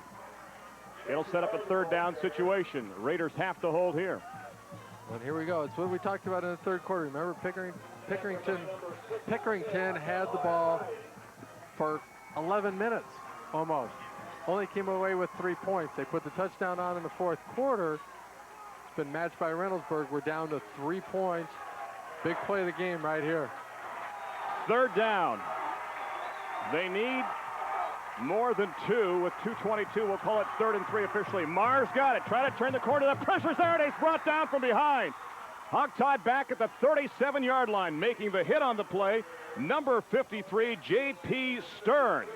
And how many times you call J.P. Stearns' name tonight? Especially in the second half. He's come to the forefront. He has made some great plays, key plays. Maybe not plays all day long, but key plays. This is different than the toss sweep that the Tigers have been running all day. This time, it got strung out by Reynoldsburg. It got forced to the sideline. Marr never got a chance to really get his shoulders turned, heading toward the goal line, wasn't able to make the sharp cut. With that timeout, unofficially, I have Reynoldsburg out of their allotment of 3 timeouts. Pickerington still has 2 remaining. Also, remember, when Pickerington punts, they shift into that formation. If you get a 5-yard penalty here and you find Reynoldsburg a little antsy, you get the first down, and you put the lights on a dimmer at that time. Jack Johnson thinking of all the things that could be happening right now for the Raiders, trying to plot ahead. Meanwhile, the high school marching bands getting ready for a little post-game activity. Hats off to Brian Stevens and Michael Sewell, 2 of the classiest band programs to go along with 2 of the classiest high school football coaches in Central Ohio. 4th down and just about 4. Scoreboard reads 3, but it's closer to 4 yards. And they'll shift out of it, and we've got a flag. Left guard had his hand on the ground and raised it off the ground an inch or 2. That is movement. As soon as an offensive lineman puts his hand on the ground, he cannot move it until the ball is snapped. You nail that, because Tom Graham even showed us with his signal initially, showed how the hand moved, lifted it up and down, and then gave the signal for the false start on the offense and move it back 5. And if there was any thoughts before about Pickerington doing anything interesting, there's no way they do it now with a 4th down and 8, 2:08 left to go. And you've got McGrady salivating for the football back at his own 38-yard line. Remember, again, in high school football, the clock will stop when you get a first down. So we'll see what happens, what the Raiders can do. There's the kick, and this time the punt is by Spark. And McGrady's got it at the 45, fighting, carrying 2 guys up to midfield. Here's the case. 1:57 on the clock. The Raiders need to pick up probably about 30 yards if you're thinking field goal to tie this contest. The touchdown perhaps wins it. At this point, that's what they are thinking. You've got to get it at least into overtime. And remember, at the beginning of the second quarter, Pickerington had jumped up 13-0. We thought Reynoldsburg, they were dead in the water. What happened? Boom, boom, boom. They put a couple together real quick. End of the second quarter, they're down 19-13. What do? A couple of razzle-dazzle, boom, boom, boom. They're right down and score. They have the capabilities of scoring in a short time. They did it earlier. Same script for the first half and the second half. 1:57 left to go. 1st and 10 for Reynoldsburg from midfield. The reverse off the counter play. Big hole up the middle. This is McGee. Is he going to go the distance? 15, 10, 5. Touchdown. 1:48 left to go. And just like that, the Raiders take the lead. 32-29. Get out the oxygen. And that is exactly the way they started that last drive of the second quarter with McGee with the reverse underneath handoff. He almost broke it the first time. This time, when it's do or die time, McGee goes the distance. The counter reverse works for the Raiders. McGee, his second long touchdown run. He had one of 78 yards earlier in this contest. And now it's 32-29. A huge extra point now for the Raiders.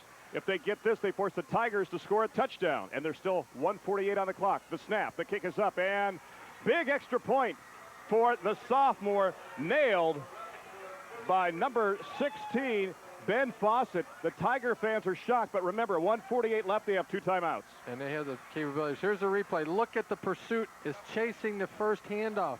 Here comes McGee underneath. There's nobody there.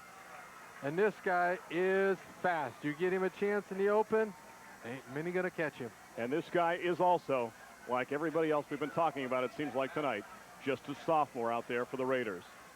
Well, you wondered. We almost thought they were dead with 6:19 left to go and down by 10 points. Just like that, they come back, 2 touchdowns. But again, Pickerington still has life. They have 2 timeouts, 1:48 on the clock, and they've got the balance on offense with the passing game with Keach. And, of course, the running of Marr in the backfield and Crabtree. Let's see what they can put together. We could be here all night. And Michael Motondo hasn't touched the ball in a while, the tight end. You know, look for him. Maybe they're going to try to sneak him in there somehow, some way. Wright and Tracy back deep. Back at the 15-yard line. How about Fawcett with that big extra point there, huh? Man. Changes the complexion of this contest. The Tigers know they have to go the distance. There's Fawcett's kick. It's high. It's deep. Tracy at the 7, the 10, the 15, the 20, the 25. He's up to the 29-yard line. 1:42 on the clock. He takes it back 22 yards, Mike, and that's where the Tigers will have it at the 29 with 1:42 left and 2 timeouts. And they can do it with the clock stopping on first downs. That's where you got to use the clock. Get out of bounds if you can. Get the first downs. No wasting time. No walking around. The thing is, if what they need to get here, the Tigers I'm talking about, is they need a first down. Once they get that first down, now they get Reynoldsburg on their heels a little bit. They got to get a first down. Not necessarily on the first play, not necessarily on the second play. They got to get that initial first down to get the chains rolling. Keach looking, the out pattern for good. He dropped the football at the 36-yard line. Good play selection too, because they had good short underneath the coverage, and they had I think it was Bunch going over the top. Exactly. And there's a lot of room here for good. He catches the ball. He's got a chance to turn up.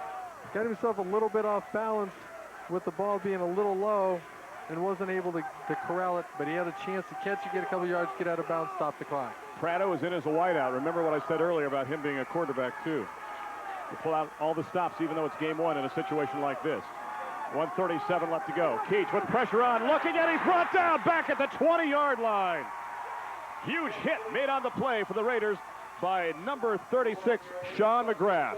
And Sean McGrath has been around the ball all game and has been inches away from making plays, and he might have just made the play of the game right there. March it back to the 20-yard line. You take a look one more time. And here's McGrath. He comes through. He's got a little bit of a slant on. In other words, he's going to his right when the ball snaps. Everybody swings and misses, and he finds himself in a backfield with Kent Keach. That's a Tiger that wants to growl tonight to know that his team is 1-0 on the season. We'll see what happens. It's 3rd down. The scoreboard says 21. It's closer to 20. In fact, we'll call it 19 because the stick is just past the 20-yard line. They need to get up to the 40. Now they correct it and agree with us to 3rd and 19 with 1:26 left to go. You want to talk about intensity? Take a look at that shot. That says it all. And both teams, you want to start the season on a positive note. Both teams have played very well. For week number 1, it's been an outstanding contest. We've seen just about everything in this game but a safety and a 2-point conversion. We've seen the attempt for it, at least. Sure. Here we go. 3rd and 19. From just past the 20, we'll call it the 21. Down by 4, 1:26 left to go. Keach with pressure on, looking long downfield, throwing it up there for grabs, and it is... He caught it. Caught at the 40-yard line. What a catch by Good. Well, one goes in and out of his hands. This one, a circus catch along the far side of the field. 1st and 10 from the 41.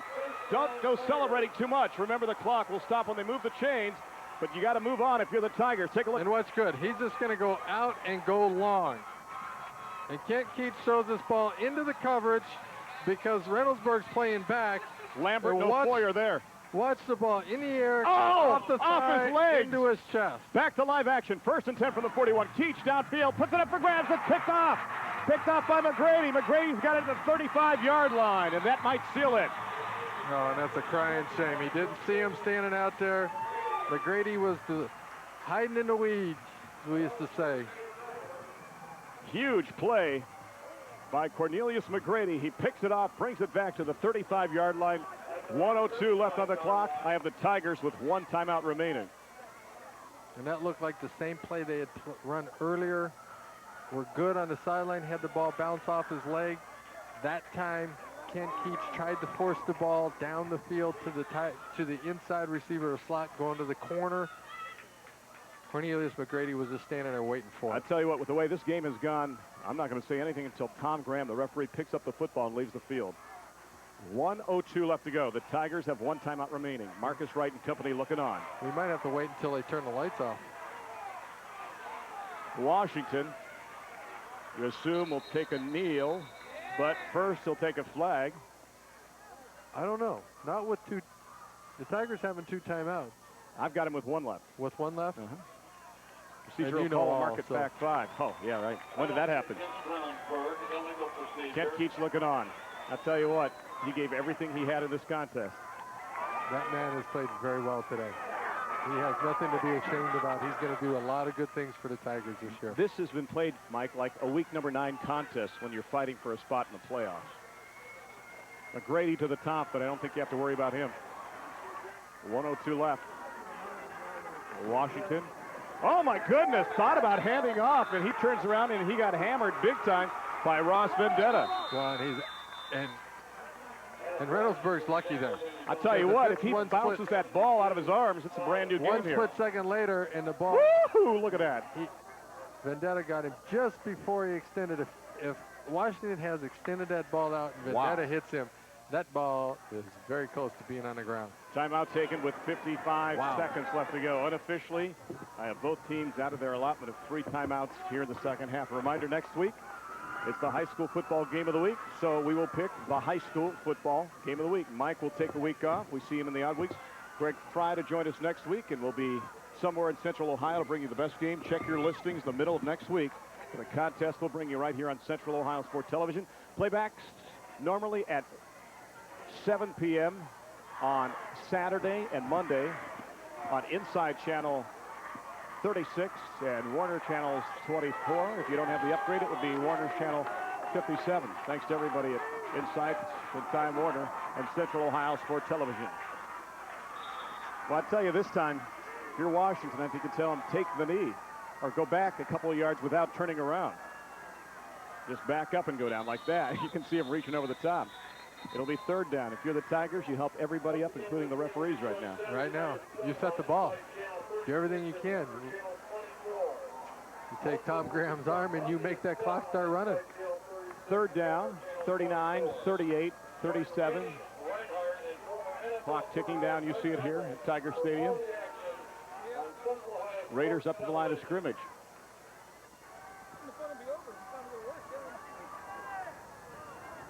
They've done a good job of milking the clock. If he goes down to a knee, they shouldn't have to run another play. That'll set up 4th down. Clock ticking down. Reynoldsburg does not care. It has been a roller coaster tonight for the Raiders. They go through a 3rd quarter, Mike, where they barely can smell the pigskin. They're down by 10 with 6 minutes left to go, but that man, Tony Pusateri and his squad, never back down. They come all the way back. If you like offense, you've come to the right place in week number 1.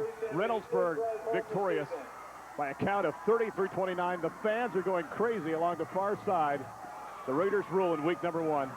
I tell you, Mike, it's a great way to kick off the season. Oh, it's a tremendous game, and hats off to both teams. Both teams played very well. There was very few mistakes with penalties, a couple of turnovers, but they were more of good defense than it was bad offense. Both teams battled away.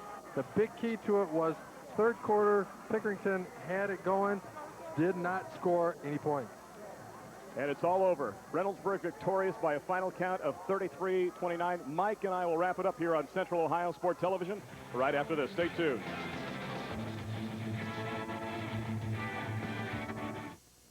Welcome back to Tiger Stadium. What a contest for week number 1 of the high school football season here on Central Ohio Sport Television. Reynoldsburg comes back.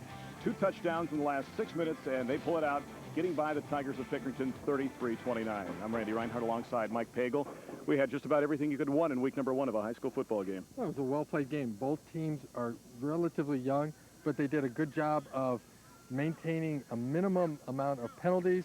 They both had some big plays. They both came up with a whole bunch of new things in their game plans, and it was a lot of fun to watch. Let's take a look now at our Central Ohio Sport Television players of the game for this contest, and we'll start with the Raiders of Reynoldsburg. This guy was something else. A couple of huge plays. Gary McGee was the man for Reynoldsburg tonight. Yeah, he had 10 carries today, 179 yards, 2 long touchdown runs. The last one being the game winner with under 2 minutes to go. Reynoldsburg gets the ball in Pickerington's territory. They run a little reverse underneath to Gary McGee. There he goes. Meanwhile, for Pickerington, I'll tell you what, this guy is only about 5'7", but he was a workhorse tonight. Jason Marr fought back from either the cramp or the ankle injury, and he carried the ball nearly 30 times in this contest. And he was a workhorse. He had 29 carries, 153 yards, and 2 touchdowns. Nothing really fancy, nothing really splashy, just a steady workman horse type game. And what he did was just kept Pickerington moving the chains, kept the ball rolling. So it's the M&M combination in McGee and Marr, your players of the game, courtesy of Central Ohio Sport Television.